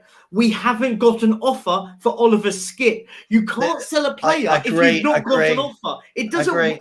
It's madness. Listen. I honestly think. Look, at the end of that, I'm going to move on from Hojbjerg now. Look, I just can't believe that we've got a player as bang average as Hojbjerg, and our fan base literally fight tooth and nail to want to keep him. Other clubs just don't do this. They don't do this. You can't listen. I've seen comments in here like, sorry, this guy made me laugh. Like, again, like critical thinking is not your friend. Why do you care how much we spend on players or how much we sell players for? You're happy to see contracts ripped up, but you don't want players to leave on a free. Ben, I'm happy to see contracts ripped up now because we've let it get to this stage, Ben. These players you're talking about, the contracts being ripped up for, should have been shipped out of this club a long time ago. And what you're talking about is doing this again. As Sean would say, we're doing it again, right? we're doing it again. We're wanting to get players down to the point where they are not played, their value goes down, they've got 1 year left on their contract, and then we're going to be trying next year for a whole summer going, oh, can we get 8, 9, 10 million for him? This isn't about Hojbjerg. This could be about any of our squad players. If you get a bid come in for Ryan Sessegnon, if you get a bid come in for Ben Davies, if you get a bid come in for Emerson Royal, but if bids come in for these players, we've got to look at recycling them. And what it also does is it sends a message. So Hugo Lloris, I don't want to go anywhere if I'm not first choice. Yeah. I don't want to go. Okay, I get the Sanchez not wanting to go to Moscow. I get that bit. I get that part. But the whole Eric Dyer, I don't want to do this. I don't want to do that. Now, hang on a minute, mate. You're our player. We're in control. You're not in control. And it sends a message to the players in the squad that if we get an offer, we're going to take that offer because we're going to extract the max amount of value that we can from our asset. That's what we're going to do. Not go, oh, it's all right, take another year. And then we're in a predicament. Oh, well, there's no one in the market. We'll give them a 3-year contract. And then hopefully we might be able to sell them next time. Do you know what I mean? It just says, right, none of these players that are there now, if, like you said, you know how much I love Emerson, but I know we need better. And if someone comes in and replace him, then we're taking the money all day long, right? That's all. But we just need to stop, stop this nonsense. Hojbjerg's played what's he played? 30 minutes, 40 minutes, 50 minutes? Really? Oh, mate, it's mad. I'm sorry. The bigger picture, Dan, sorry, for coming from you, I'm sorry. I can't have that at all, mate. The bigger picture is you will sit there and go, oh, Levy needs to buy this player and that player. And then when people are going, where's the money? Well, you didn't want to sell players. You didn't want to sell them. Listen, if you rip up everyone's contract and let everyone go on a free, you do realise there's no revenue being made from player sales. Down the hang on, Perchy. Look down the road at Chelsea, for example. People are going, oh my God, how can Chelsea spend so much money? Well, most of it is offset by players that they sell. It's really not that difficult to understand. You put in some of your own money and you offset with player sales. Chelsea have sold about £290 million worth of footballers this window, right? Players better than Hojbjerg. Players better than Hojbjerg. No Chelsea fan cares. No Chelsea fan cares, right? You sell players. Man United, they'll sell Fred. Good squad player. Fred came on in many games last year and was good for them. They sold Fred. They don't care. They'll happily get rid of McTominay, right? They'll get rid of Van der Beek. Bigger picture, I want the club to act like a big club, move forward, make money, spend money. But don't sit there and ask for better when you don't want the club to get revenue in. Yeah. I just want to touch on that. When people say, "Oh, you care all about the transfer fee," but then no, the reason what we're saying here is then you then can't complain if we don't go and sign people. This is the bit I don't get with people. Everyone goes, "Oh, we should just be buying everyone. We should be buying better players, improving them." But you don't want to get rid of the average ones. So I don't get what you want. Do you want to keep? Would you rather keep Hojbjerg right now for 30 million quid, and then in next summer we go, do you know what? Because we've got rid of that position, we can now improve it there. It's just, it's mad. Our squad is 33 people. Our squad is massive. We need to get rid of players. Kuva, let me ask you, right? We had this debate, not me and you. We had this debate the other day, right? That came on the channel was when Bentancur is fit again, does Sarr drop out and does Bentancur get his place straight back, right? Now, listen, I'm not going to debate that. That's everyone else can do it. I think it obviously matters how well Bentancur comes back, how fit he is, how well Sarr's playing, all these different factors, right? But we've gone from, oh my God, what a wonderful option to have both Sarr and Bentancur and Maddison and Basuma, and now Lo Celso is everyone's favourite friend. Now, all of a sudden, I've got people like Danny, I'm sorry, who's being absolutely ridiculous. We haven't got any players. What if Basuma's injured? If Basuma's injured, Skip can play.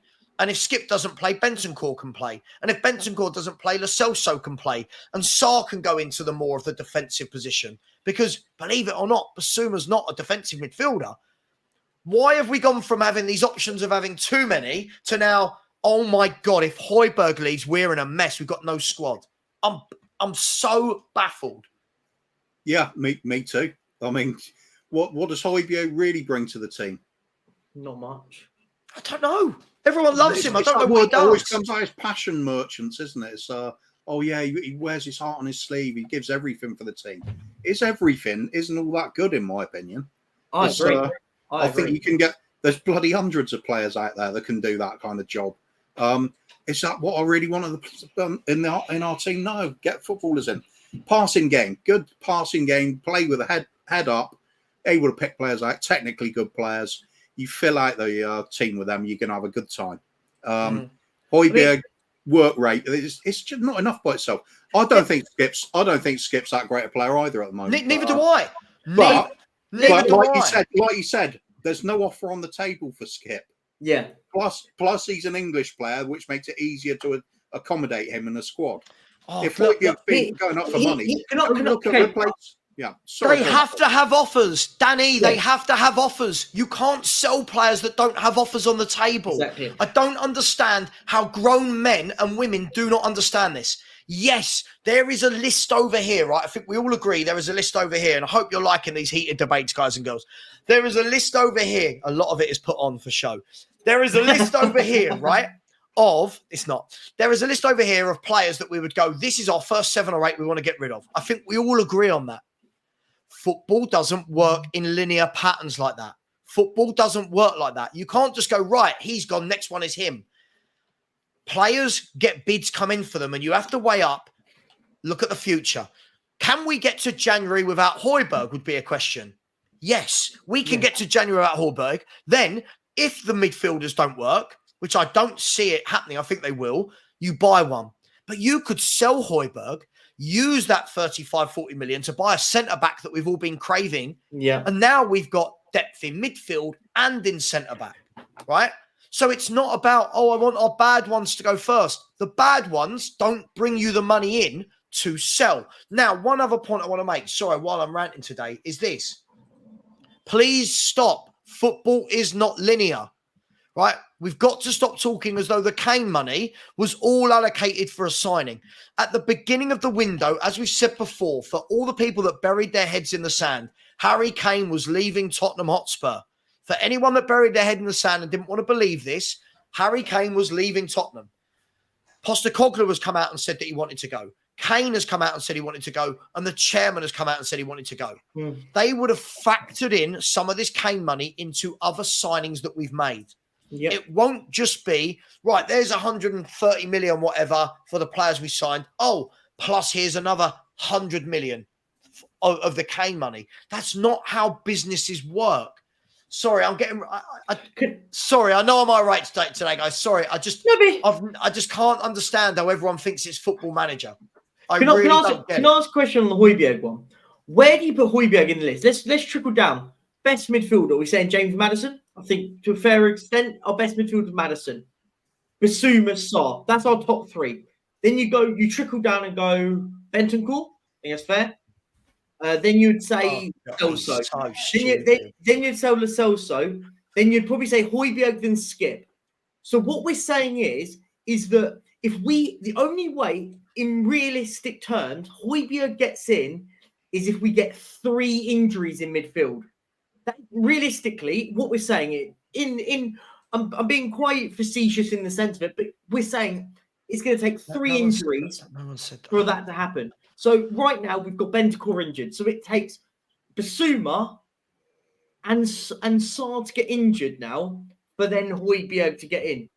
Right? I think that's relatively fair. I think Hojbjerg's just above Skip, but you're getting money for Hojbjerg. I think they're both bang average. If I'm brutally honest, I agree.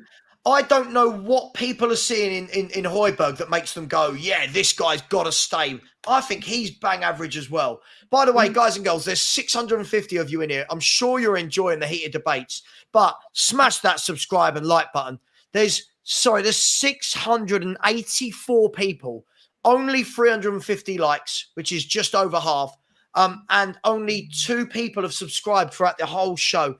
I haven't asked a lot during the show, but please do. Otherwise, we won't be able to keep these sort of shows going because I'll have to go back to work. Unfortunately, that's the reality of it. If I don't grow, this sort of thing's finished. Danny, you won't prove a point at all. You won't prove a point. Danny, I'll tell you what, Dan, you can come on. I've got no problem with you coming on. This is just for Danny. You can come on, mate. But all of a sudden, we're hyping up Hojbjerg as though he's this great midfielder. Everyone's making it out, Nick, as though I'm talking about selling Basuma. Oh, I just don't get it. Oh, but this is what we do. Oh, what if there's an injury? What if there's this? What if there's that? What if there's look, if there's an injury, right, then I'm sure we've got enough in that 33-man squad or those 9 midfielders that can take us through to January before we need to buy, if we need to buy a replacement, right? Sarr covers Basuma, Skip covers Basuma. You know, you could even argue that you could even try Emerson Royale in that role to cover Basuma. Do you know what I mean? There's plenty of options, right? Some of them, okay, square pegs, round holes, right? But that's not a reason to not let these players go, you know.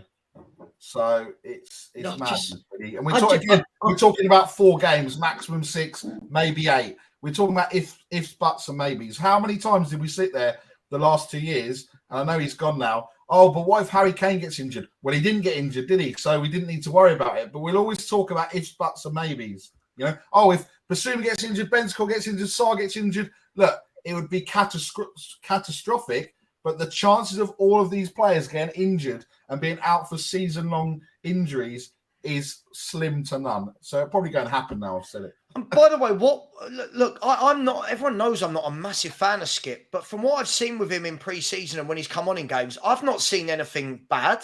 He came on the other day against Bournemouth. I didn't think he did anything wrong. He looked like the rest of them. Got on with the game. I just don't understand. By the way, yeah, absolutely. Alan Shepherd, get your fingers out, people. This has been really, really poor lately. No one's liking, no one's subscribing, and 4 people are giving up 2 hours of their morning for you to discuss. Come on, guys, show some love. There you go, Perchy. You wanted me to bring that up. This is. I'm sorry, Aaron, mate. Like, you're absolutely. This is the bit I wanted to. I wanted to pull this up because I'm like, it's totally different situations. Man United need a defensive midfielder, and they've been crying out for a defensive midfielder all summer. They can't get Amrabat. They're now having to look at other options. They wanted other players.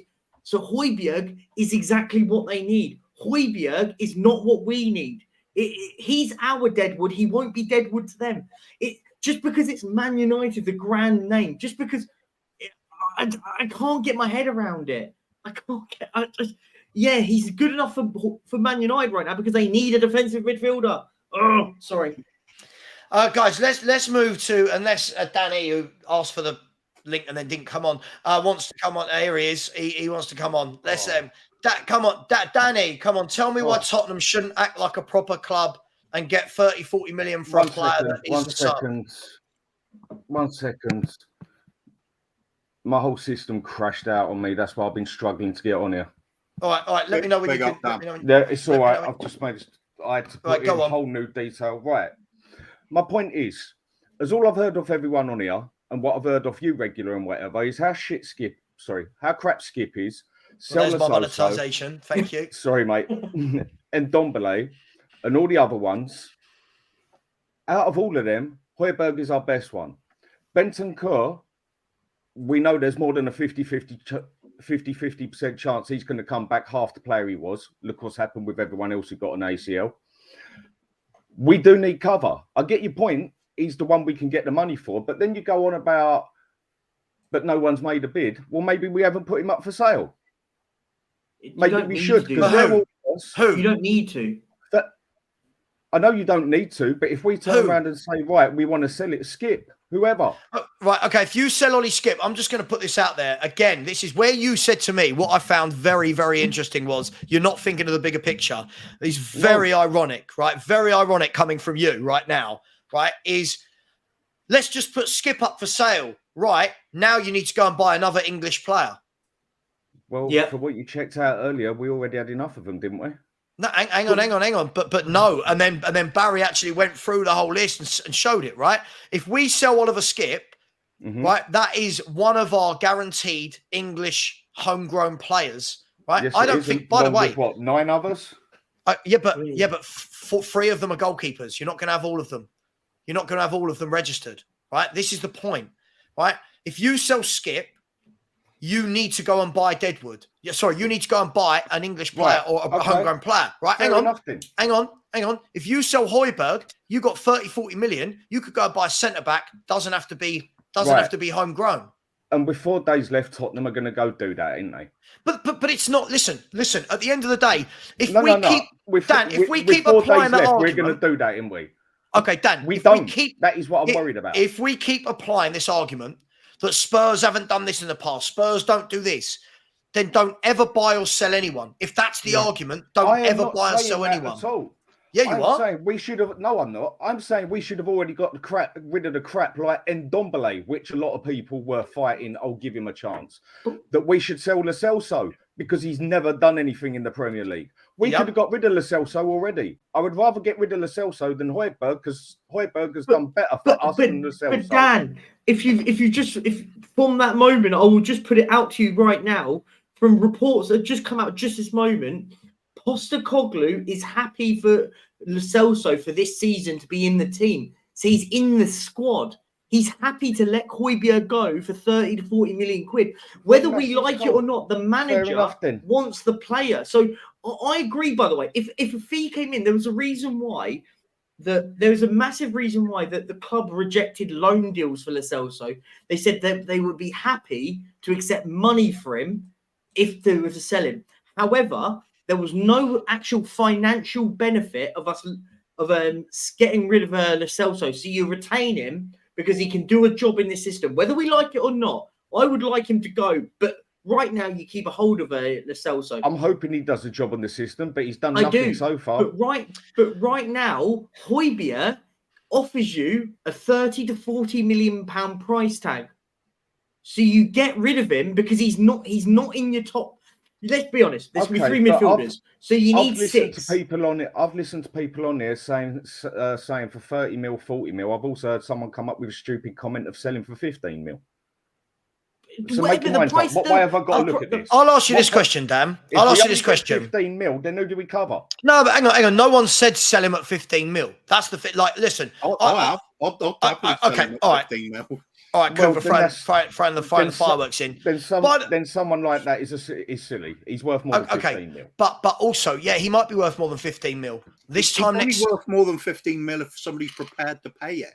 If they're not prepared to pay it, he's not worth it. Look, then that's like saying that about any bloody player, isn't it? Yeah. Was Harry Kane worth 100 million with 1 year left on his contract? Some saying yes, some saying no. That's purely good. Yeah, we got good money for a player with 1 year, 30-year-old with 1 year left on his contract. We don't know what they're going to bloody offer for him. He's worth more than 15 million, I'm sure of that.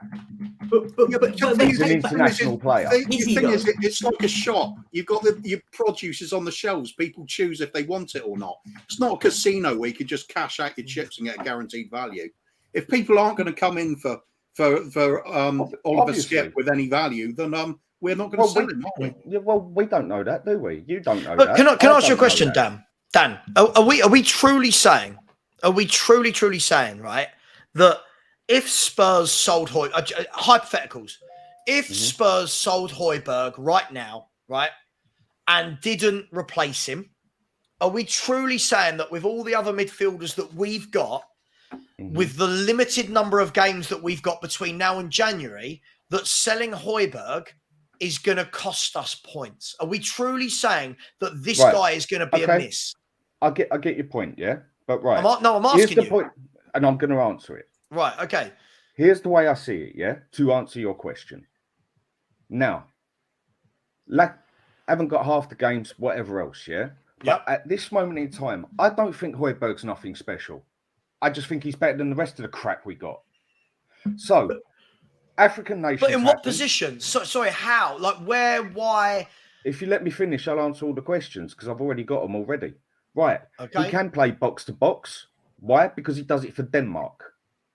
There you go. And he can also play defensive midfield because he's done it for Denmark and us.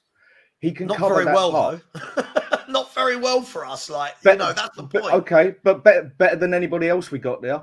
Better than Skip What? has. Better than the Celso has. Better than Ndombele has. My point is, he's the best out the Deadwood. And the thing I'm worried about. But that's why we can get a fee for him, right? Right. That's the reason then we let get me a fee finish, for him. Perchie. Then let me finish, yeah? He's better than all the other crap we've got. So, African nations happens. We lose Sarr. We lose Basuma. Who do we have in midfield now? You tell me. A really crap midfield of Skip, Bentancur, and Maddison. Yeah, and I don't think you're one who said it enough times. I think Bentancur's overrated. Very good player. Hang on. I said it. Yeah, but he doesn't need to be world class to cover for 4. Listen, first of all, I don't even think he's going to be back in January. Okay, but he is. He's in training now. He's in training in August. He's not going to take until January to play for Spurs again, right? Let's be brutally honest.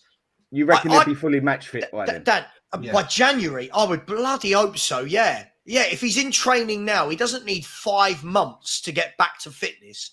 I would hopefully start seeing him in by the end of middle of November, end of November, December. By January, he should be well up to it. But the point is this, Dan. Dan, the point is this. I'm the one that turns around. I said, I like Bentancur. I think he's a very good player. Right? Same. Very good player, but I do think people go well overboard about him. Yep. When I say that, people then go, oh my God, you don't know football. You're terrible, blah, blah, blah. He's great. No, I agree. Right. Now, all of a sudden, we're saying that in January, our midfield could be for what is about 3 or 4 games, by the way. We're not talking about this for a period of time. Okay. For 3 or 4 games, we are talking about our midfield could be James Maddison, who is brilliant, Bentancur, who is brilliant, and everyone is loved by all our fans, and then Ollie Skip, right? Right. Now, we're all talking now as though, so Ollie Skip playing for those 3 or 4 games is the end of the world for 3 or 4 games. I don't rate him, but he's not that bad. No, but hang on. I thought you were realistic. I thought you were a realistic person. A realistic person would look on that on both sides and say, what you're saying is if everything goes perfect. What do you mean? Well, what happens if we have an injury? What happens if we have an injury then? Which chances are we? Every club can say that. Every club can say that. Why don't we just sell Skip and that then and the other? Because there's no offer for them. Skip is home. There's no offer. How do you know, Perchie? Because you would hear it. How do you know? Because there would be reports. There's a reason why people like Fabrizio Romano are millionaires, because he lives off it. He has so many contacts that he knows. There's been no. Have you seen anything this window that suggests Ollie Skip is for sale or that anyone has bid for him? The only one I've seen anyone go for is either Ndombele or Hojbjerg. Okay, but that's a long-winded way of saying no, right? No, yeah, you haven't they're the only seen ones that. I've seen. Right. But we don't know what goes on behind the lines. Sure, but we would know if there was a concrete bid for Ollie Skip. You would know. Yeah. Every time there's a bid, you know if there's a bid, right? Oh, if it's a solid bid that's gone in, yeah. But who says no one's looking at him? If you put him on the market now, I bet you there'd be about 5 clubs in the Premiership. But he doesn't need to be put on the market, does he? This is the point. That's how you sell someone, innit? You make it quite clear that you want to sell the player. But Dan, the difference is, first of all, Ollie Skip hasn't got 1 year left on his contract. Secondly, Ollie Skip is homegrown. Right. Thirdly, Ollie Skip, I don't believe would command a fee in the region of 35 to 40 million euros. No, not at all. I reckon we get 15. Okay. So I've given you 3 reasons there why Hojbjerg is more of a saleable asset than Skip. I get your point. I totally get your point. But you've got to open it and get my point as well, yeah? Because at the end of the day, this is just purely opinion. You can't tell me for a fact that you're right. I can't tell you for a fact that I'm right. It's purely opinion here, yeah? I would say keep him because he's the best cover we have at this moment. If I had the confidence in Tottenham... So rather than £40 million, you keep a player for cover? Yeah. Really? Is that the club we are? If I've got no one else to cover it. We have, Dan. But you have, though, Dan. Who? You have got players... Skip can play there. Bentancur can play there. 2. I've given you 2 names. Yeah, Sarr can drop in and play there. Right, okay, Dan. I'll give you... Okay, Dan. Okay, I'll give you... Dan. Oh, my God. Is Skip that much worse than Hojbjerg No. Yeah. No, he's Yeah. not. No, I he's think not. Hojbjerg's significantly better. No, he's not. No, he's not. This is Skip mental. has had one decent game, and that was a bloody I- friendly. And I don't In think how he's long? great, but Hojbjerg's not great either. I'm not saying he's great, but he's better than bloody Skip. But we're For basic. 4 games, for 4 games, really. And by the way, it's only 4 games if Mali plays Senegal in the final. By the way, Right. It's only 4 games if they have to play each other in the final together. Just quickly, And let's be Perchy. honest, it's not going to happen. Ben, stop this, right? Right, first of all, I'm going to say this. I'm getting really annoyed. Guys, you've come to a football YouTube debate channel, right? We are debating based on the Sky Sports breaking news today that Hojbjerg has been approached by Man United. Stop with this Savva's making things up. I'm going off what Sky Sports have mentioned. Please stop this, Ben, or I will block you. I've seen a number of comments from you now saying I'm making things up. It's a debate, right? It's a debate. At the end of the day, Dan, we're talking about possibly covering a player for 3, maybe even 2 games if they get knocked out. 2, both 3, get knocked out in the groups, or yeah. 4 games. But that's if we get no injuries as well. So we keep Dan, we keep all right. Okay, so let me ask this question, and I don't want a monologue. I want a yes or no. Would you sell Dyer and Sanchez? I'd give them away. Right. But now just remember that your ironical phrase just now of what if we get injuries. So now we sell Dyer and Sanchez, we bring in another centre back. Okay, Hang on. I'll stick Ben Davis in the middle. Hang on. Right. We sell Dyer. We sell Dyer and Sanchez, and we bring in another centre half just for the sakes of it. By the way, the chat. I'm not saying he's coming. Tosin Adarabioyo comes into Tottenham, right? And you've got Van der Ven, Tosin Adarabioyo, and Romero, right? Now, what if 2 of them get injured?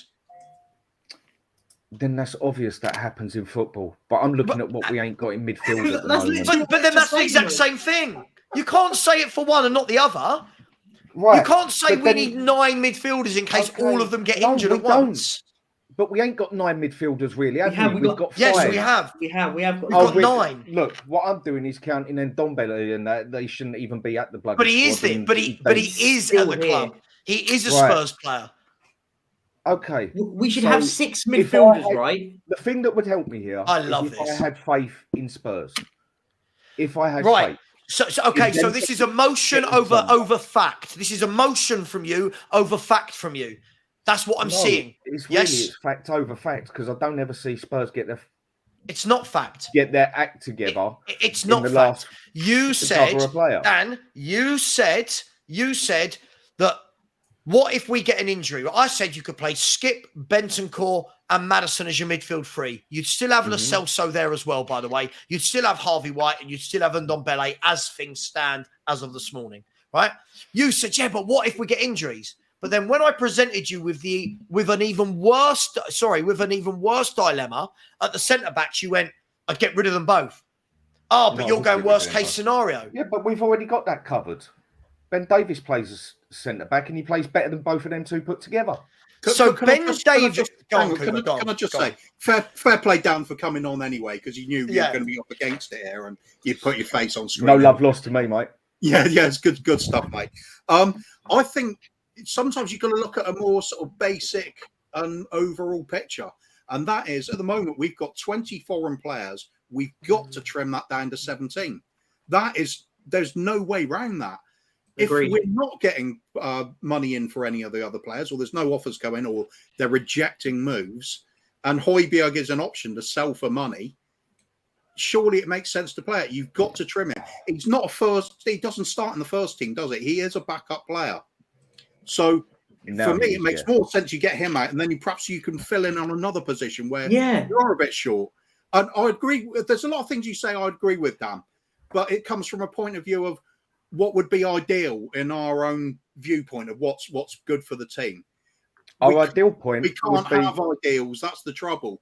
If the money comes in for a player that isn't as much of a problem as some of the others, but you're still going to get money for him, you've got to take it. Look at all these midfielders, Dan. Look at all these midfielders. More spectacular comparison would be look at what Liverpool did with Coutinho.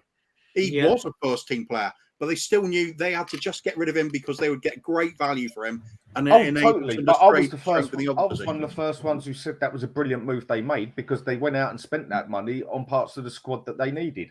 Do you really have faith in Daniel Levy to get that 40 million in and go, right, bang, there we go, we get a better midfielder, or we go and spend it on the centre back or whatever? But Do Dan, you have faith in that? Yeah, but Dan, I'll flip it now.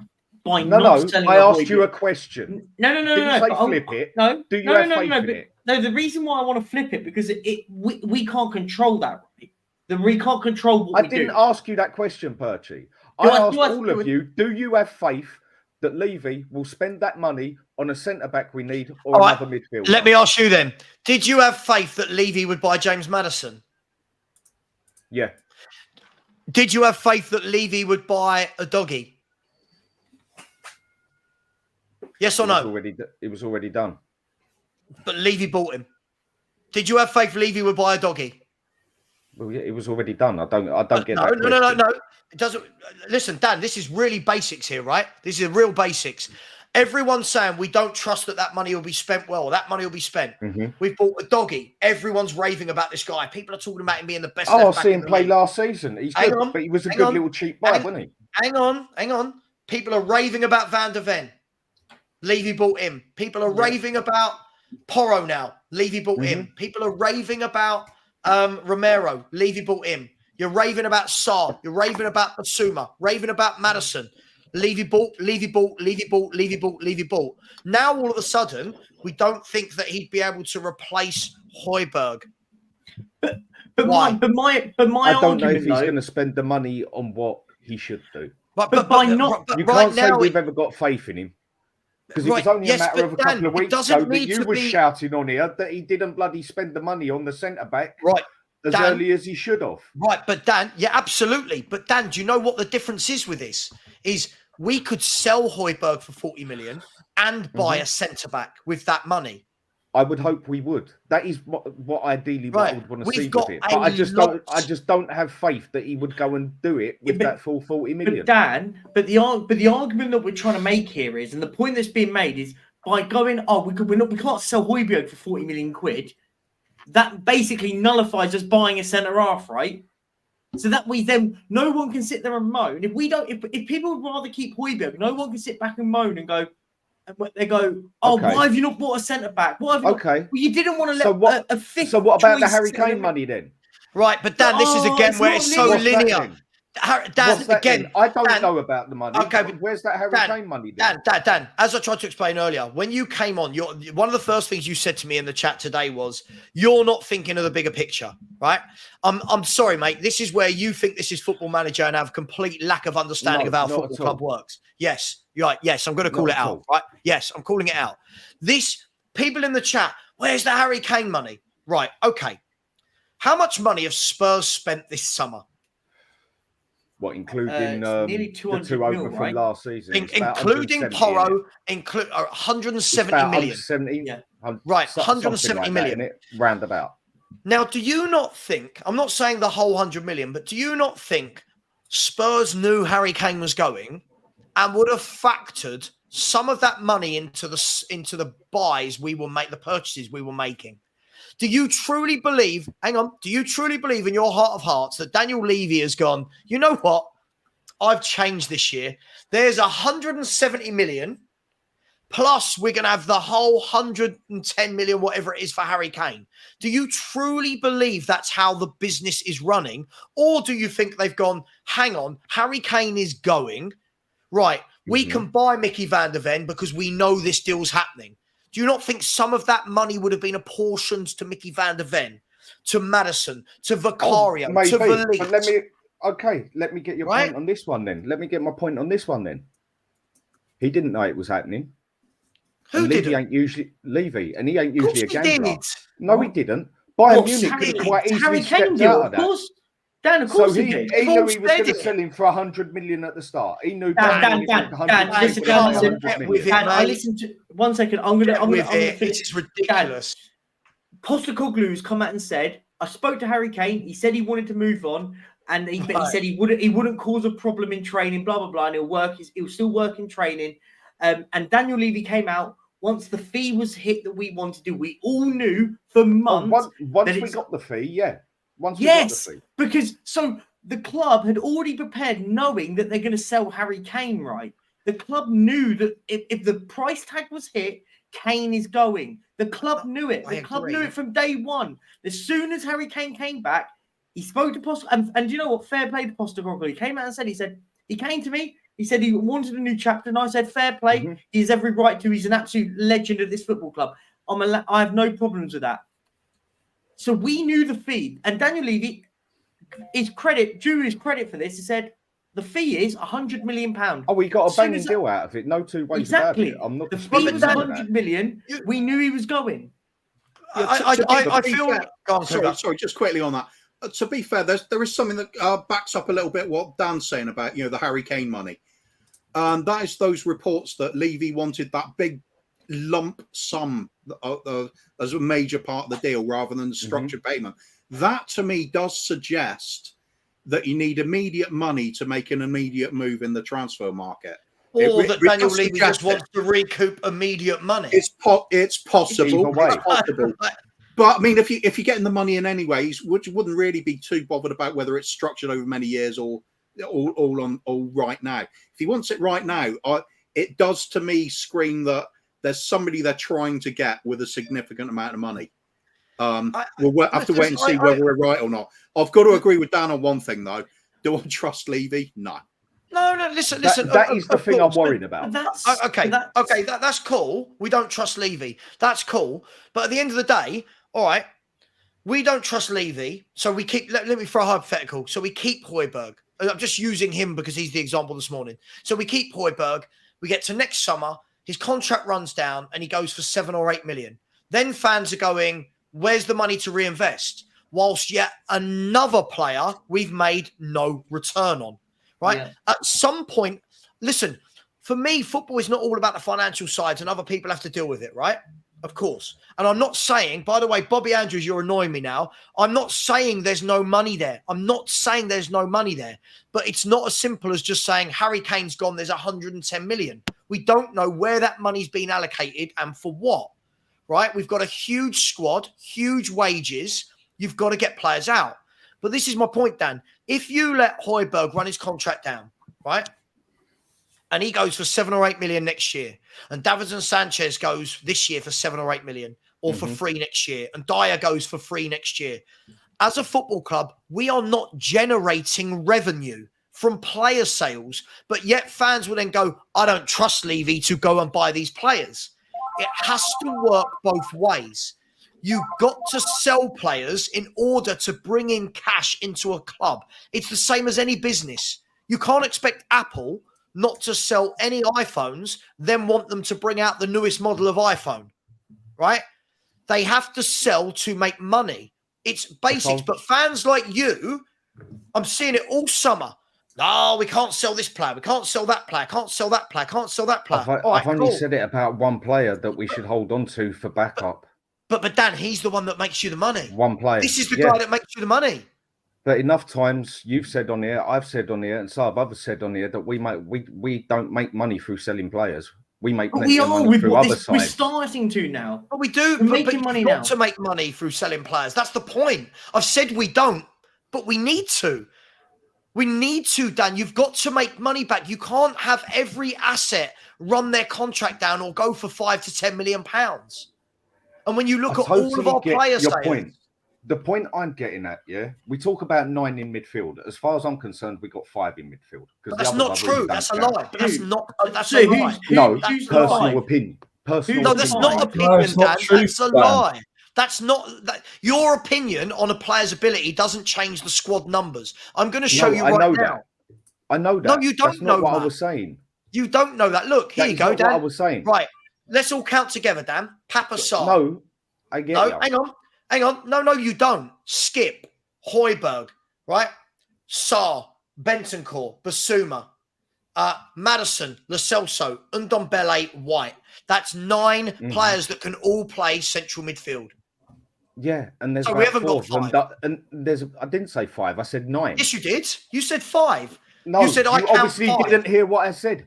But I only count 5 of them worthwhile. No, what 5 I said we have 9, but there's only 5. Look, would you want Ndombele on that pitch? over Hojbjerg or Skip? No, but we should be having. He should be gone already. That is what I'm saying. There is only But I 5 on there. I would even look at playing in. But midfield. Danny,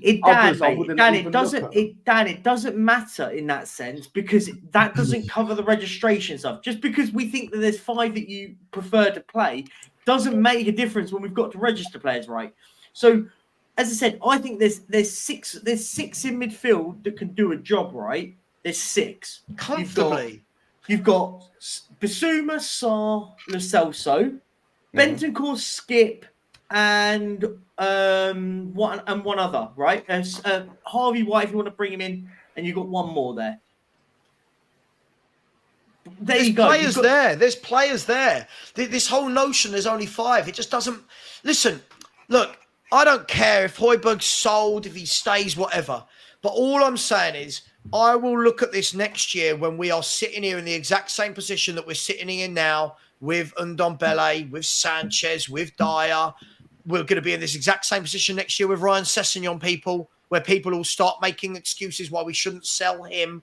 You know, we're going to be in this same position next year when people say why we shouldn't sell Perisic and we shouldn't sell this player. At some point, it's basics of business. You've got to get players out to get players in. I don't even think that's football. Isn't that the basics of any business, guys? I totally get your point. So then who are you selling then, if not Hojbjerg? Who are you selling? Well, hopefully Ndombele is going to go, even if we get bloody 3 million for him. We just need to get him off that list, one way or another. 3 million. You say 3 million? I don't care if he goes for free. Right. Here's the problem. Here's the problem, Dan.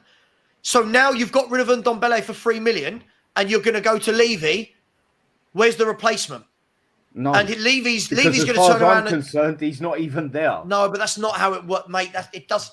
Come on.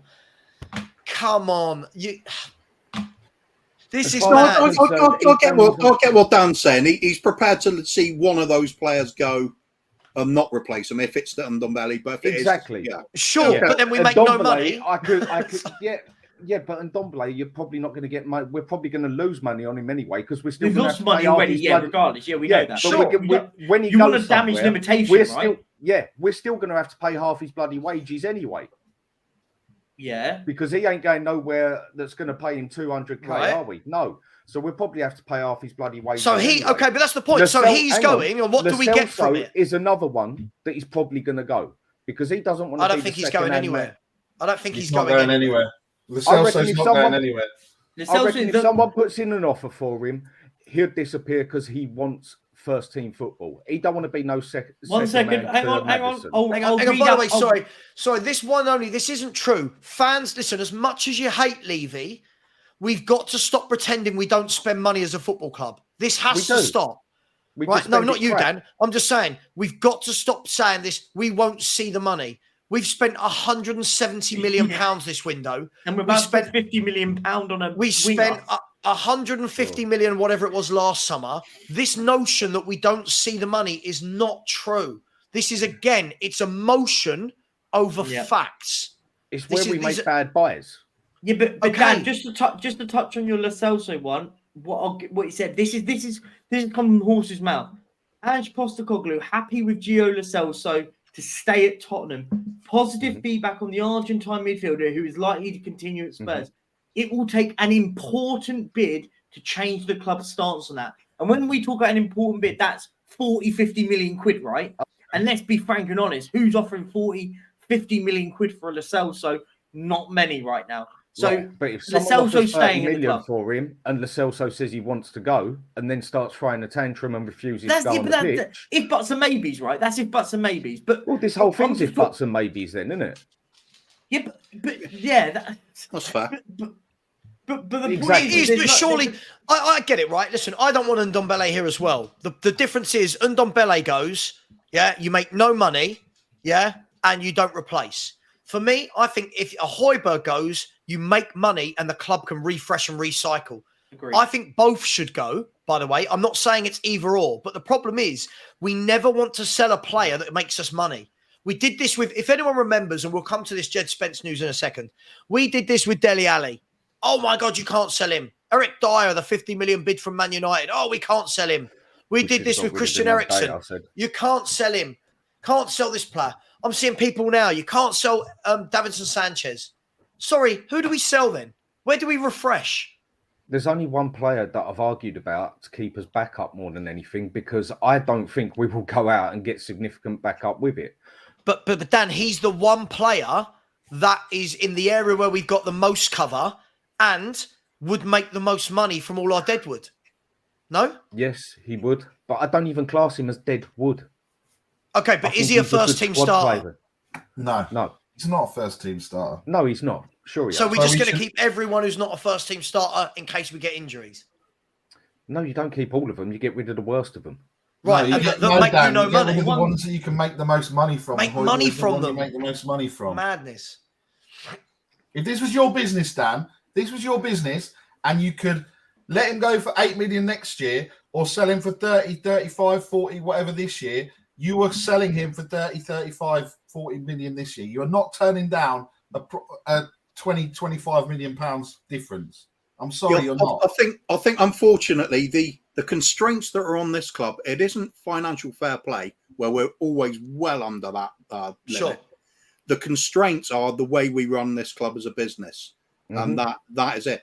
We might not like it as fans, but that is what Levy does. So we've got to understand that we are going to be within that sort of scale of what we see going out the door and what we see coming in. So with that in mind, you have got to cash in on the players that have got value. Can I ask? Because otherwise, I really want to move it on from Hojbjerg, if that's okay. Sure. Look, we're going to go for another 12 minutes, and then Perchy's going live. For the last 12 minutes, I want to talk about otherwise this sort of thing happens. Romano reporting now that Jed Spence set to join Leeds United on a loan deal from Tottenham. Agreement has been reached between the two clubs. So this is what's happening again. Let me know your thoughts, everyone in the chat. 1 million loan fee, another one that we're going to send out on loan, and another one that we're not actually clearing out. No money's going out. No squad spaces are being made available. It's just kicking the can down the road again from my point of view. This is the problem. We don't want to sell the players that bring in the money. We loan everyone else out. And then next year, we're going to be sitting here talking about all this deadwood again. I can guarantee it. This one I see different. This one I definitely see different. Yeah, Spence is a young player. We haven't played him, so we wouldn't even get 15 million. What was it? 15 million we spent on him? Why wouldn't we get 15 million for him? Well, he hasn't played, has he? No one's really seen him play last season. He got one game in. So if we put him out on loan, where he's a young player and he has a very good loan at where he goes, his price will go up a bit, and then we'll be able to get rid of him. That one would make more sense putting him on loan, where he's a young player and we could put his price up. Sure. So, but again, everyone's going on loan. Everyone's just going to go on loan. Jed Spence will not do anything special. He had you can't guarantee me nothing. You can give me two good games in the FA Cup, did nothing in the Championship playoff final, and has done nothing to impress any manager since he's come to Spurs. He is overhyped. He's not good enough. When you talk about players that are not good enough, Jed Spence is not good enough. We're not. Let's be honest. We're not going to make any money off him. Let's be frank and honest. No, we're not. But if he goes out on loan and has an all right season, we might be able to at least get our money back or 10 mil off him. Whereas if we sell him at the moment, we'd be lucky we get 2, innit? The fact that Leeds, from what we're just reading from what Romano's put, the fact that Leeds haven't even put in an option to buy says a lot, right? He'll be back next summer, Perchy. He'll be back next summer. And then next summer, we'll be having this whole thing throughout the whole summer again. You'll have both of them because you'll have Joe Rodon coming back from Leeds as well, and we've got to try and figure out another window where we've got to try and get rid of Joe Rodon. I agree with that. Jed Spence. I was just saying where he was young and if he has an all right season, we might be able to up his price a bit because no one's going to buy him now. So we don't really have an option but to put him on loan, do we? I'm agreeing with you. But again, okay, Dan, this is my point. So all these young players that aren't good enough go out on loan. Cool. Then we want to keep players like Hojbjerg. We don't want him to go out for a fee either. Cool. Where does this club actually make its money on player sales? Where? If it's not the young players, it's not the sub players. Harry Winks went for 8 million. Ndombele, we're talking about letting go for 3 million. where does this club make its money on player sales if we don't want anyone to go? It's not that I don't want anyone to go. I've argued No, one not player you. and one I'm player saying only. As a fan base, not saying everyone says the same thing, but we've had arguments this window for Lo Celso staying. Cool. Ndombele, cool. Right? Sessegnon, Hill, cool. Now it's Hojbjerg.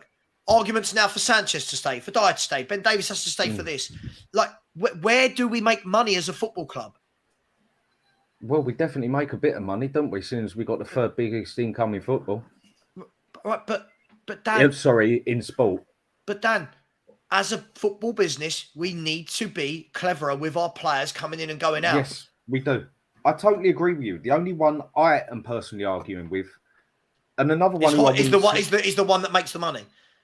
Yeah, because I don't see any significant backup for him.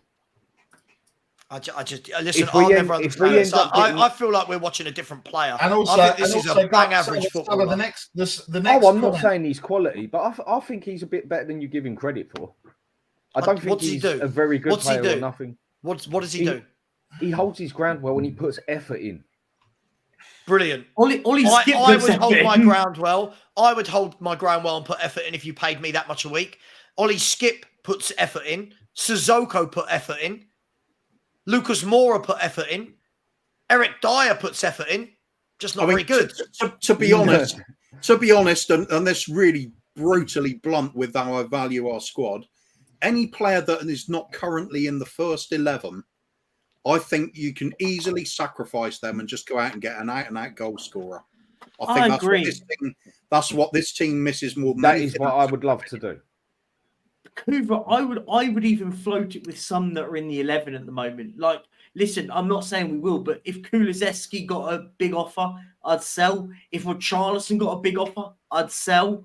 Like, my point being is that we need to be much more like acting like a big football club. Would any other top 6 team allow a player that is sat on the bench, if they got offered a £30 million on the bench, a £30 million player that's sat on the bench, you're telling me that no other football club would do it? Man City do it all the time. Arsenal did it. Booted Xhaka out. Chelsea do it consistently. They do it with players that haven't even kicked a football. Man United would do it with players in their prime in the first team. Agreed. Right. They don't worry about it. But we won't for a sub at midfielder. Yeah. That's where we're at. That's where we're at. Sentimentality. This is where we're at. Hojbjerg is now being elevated to being unsellable in case we get. In case you're telling me he's unsellable. He's not unsellable. I never said that at all. But he's back. You said he's not good to sell backup him for what we've got. No, but that doesn't mean he's unsellable. If I know we're going to get extra backup for it, or I know he's going to go and buy a bloody centre back, I'll go and bloody do it. So from that logic, you're saying that if we didn't replace him, but we got offered £60 million for him, we got offered £60 million for Hojbjerg. But if we didn't, but you wouldn't take 30 to 40. I don't get. I'm confused. 30 to 40 million for a backup midfielder. You wouldn't buy. Is it 40 million? How much we've been offered for him? I'm just saying. It's all speculation, isn't it? It's all speculation. But if you were would I sell? Listen, for me, I actually agree with Coover on this one. If it was 20 million, I would let him go. And listen, I would let him go. I feel like otherwise next year you've got a player that's going to be a bit part player this year who goes for about 5 to 8 million next year. Yeah, I just feel the slot is better filled with a young, hungry academy player, even that can come in, cost you fraction of the value, fraction of the wages, and he's got potential for future. Rather than somebody you're paying big wages for that sits there being a bit part player that doesn't really bring an awful lot to the team. I'm happy to sort of drop down a level for the younger player. But we've already put that player out on loan, didn't we? Divine. Yeah, I would have loved to have seen him in the squad. This season. Same here. Yeah. There's no sentimental in this, trust me. I don't rate him that highly. The thing I'm just looking at, I suppose, I look at it different from people as we do, because Yeah, okay, on paper, we have 9 midfielders. I'm sorry, in my eyes, we only have 5 because there's 3 of them But that that's a lie. wouldn't play. It's a lie. You keep saying this. It's made up. It's But made it's an up. opinion. Dan, It's not an realistically, opinion. We've got It's 6. fact. We've got 6 that the manager wants to keep a hold of, right? There's 6. There's 6. If we're going to be honest with it, Okay. Bentancur, Skip, Sarr, Basuma, Lo Celso, and Maddison. That's 6. That is what you need. You've got 1 in, 1 out, right? 1 in, 1 out. You don't need any more. You don't need Ndombele's. You don't need Hojbjerg's. You don't need a few others, right? White will probably go out on loan. So you need 6. What squad depth do we need? We've not in Europe this season. No, we're not. Sorry, Steph, again, it's people like this. Our squad is massive. Our squad is Our huge. squad is way too big. Our squad is huge. Brainwashed by what, Steph? Like, I don't get it. I keep seeing these comments. Brainwashed. What? No, we need to get rid of a lot of players. 3 foreign players have to be trimmed from the squad. 3 of them have to go. Whether we like no it or way not, 3 around have it. to go. Either And you if we- sell them or you cancel the contracts. You choose. Sarr don't come and then- under as a foreign player, does he? Because he's under. No, that's Sarr's right. under He's 21. underage. But the first one that gets a relatively good offer, let's just say it's 30 million. We don't know exactly. We don't want to sell. Why can't we get rid of a Hojbjerg? Get rid of an Ndombele, get rid of a Lloris, do you know what I mean? We want to get 3. We need to get 3, and that's before we sign any other players, before we sign anyone else. We have to get 3. So if you want to go and get in another one and a centre off, you got to sell 4. You want 1 more. That's 5. Do you see what I mean? You need to get rid of 3 before you do anything. Sorry, Adrian Parker. Again, this isn't a fact. This is a lie. Right now, as we sit here this morning, our squad is massive. I don't understand how we're taking facts now and saying it's an opinion. It's not. Stands. What you're not seeing here is, yes, what you're saying is fact, but other people are looking at it. They don't even put Ndombele into the picture. Doesn't matter. He is there. It doesn't work like that. Yes, He's still under contract. But that's just how people are seeing it. But Dan, people can see it all they want. That's emotion. I'm not sitting here saying that all 33 of our squad players are quality. I am sitting here saying, as a fact, is our squad size 33 right now? Yes, it is. Right, that's a fact. So when people say it's not a massive squad, yes, it is. Now, what happens in this week? You've got to trim it down, right? You've got to trim it down. But we're also saying at the same time, we want 2 or 3 more players to come in. Cool. All right, let's play the hypothetical game. Adrian, earlier in this show, Adrian, you said to me, doesn't matter about goings out. Let's concentrate on the ins. Cool. All right.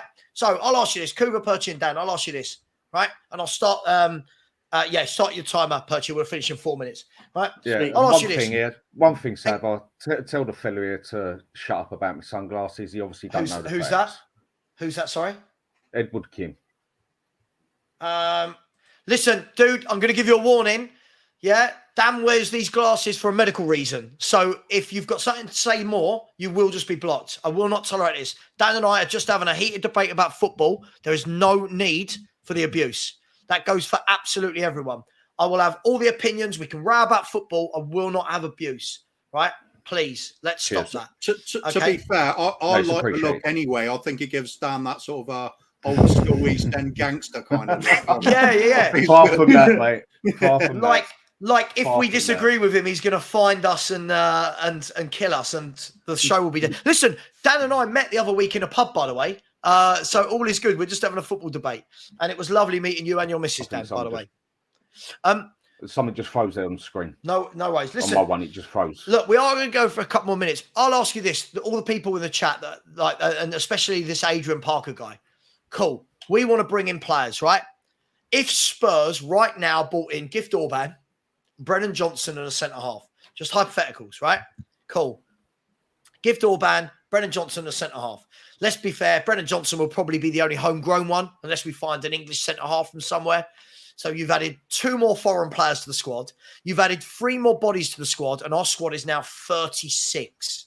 Right? We do have to trim it down. Right. Look, I get your point. Forget Hojbjerg in this, Dan. Now, 7 or 8 of them have to go. And even if 7 or 8 go, you've still got 3 or 4 players that will not be registered in this squad. So when people are telling me this squad isn't big, it is massive. It's way too big. It is massive. Steph, it is a good debate. By the way, listen, we are going to wrap up the show. Listen, Danny, first of all, I just want to say massive respect for coming on. You know how we get with the football debates. None of us back down. It's all good fun. Perchy, Kuva, thanks so much for coming on. Kuva, the level-headed one in the chat. Guys and girls, what I will say is I should get to all my super chats.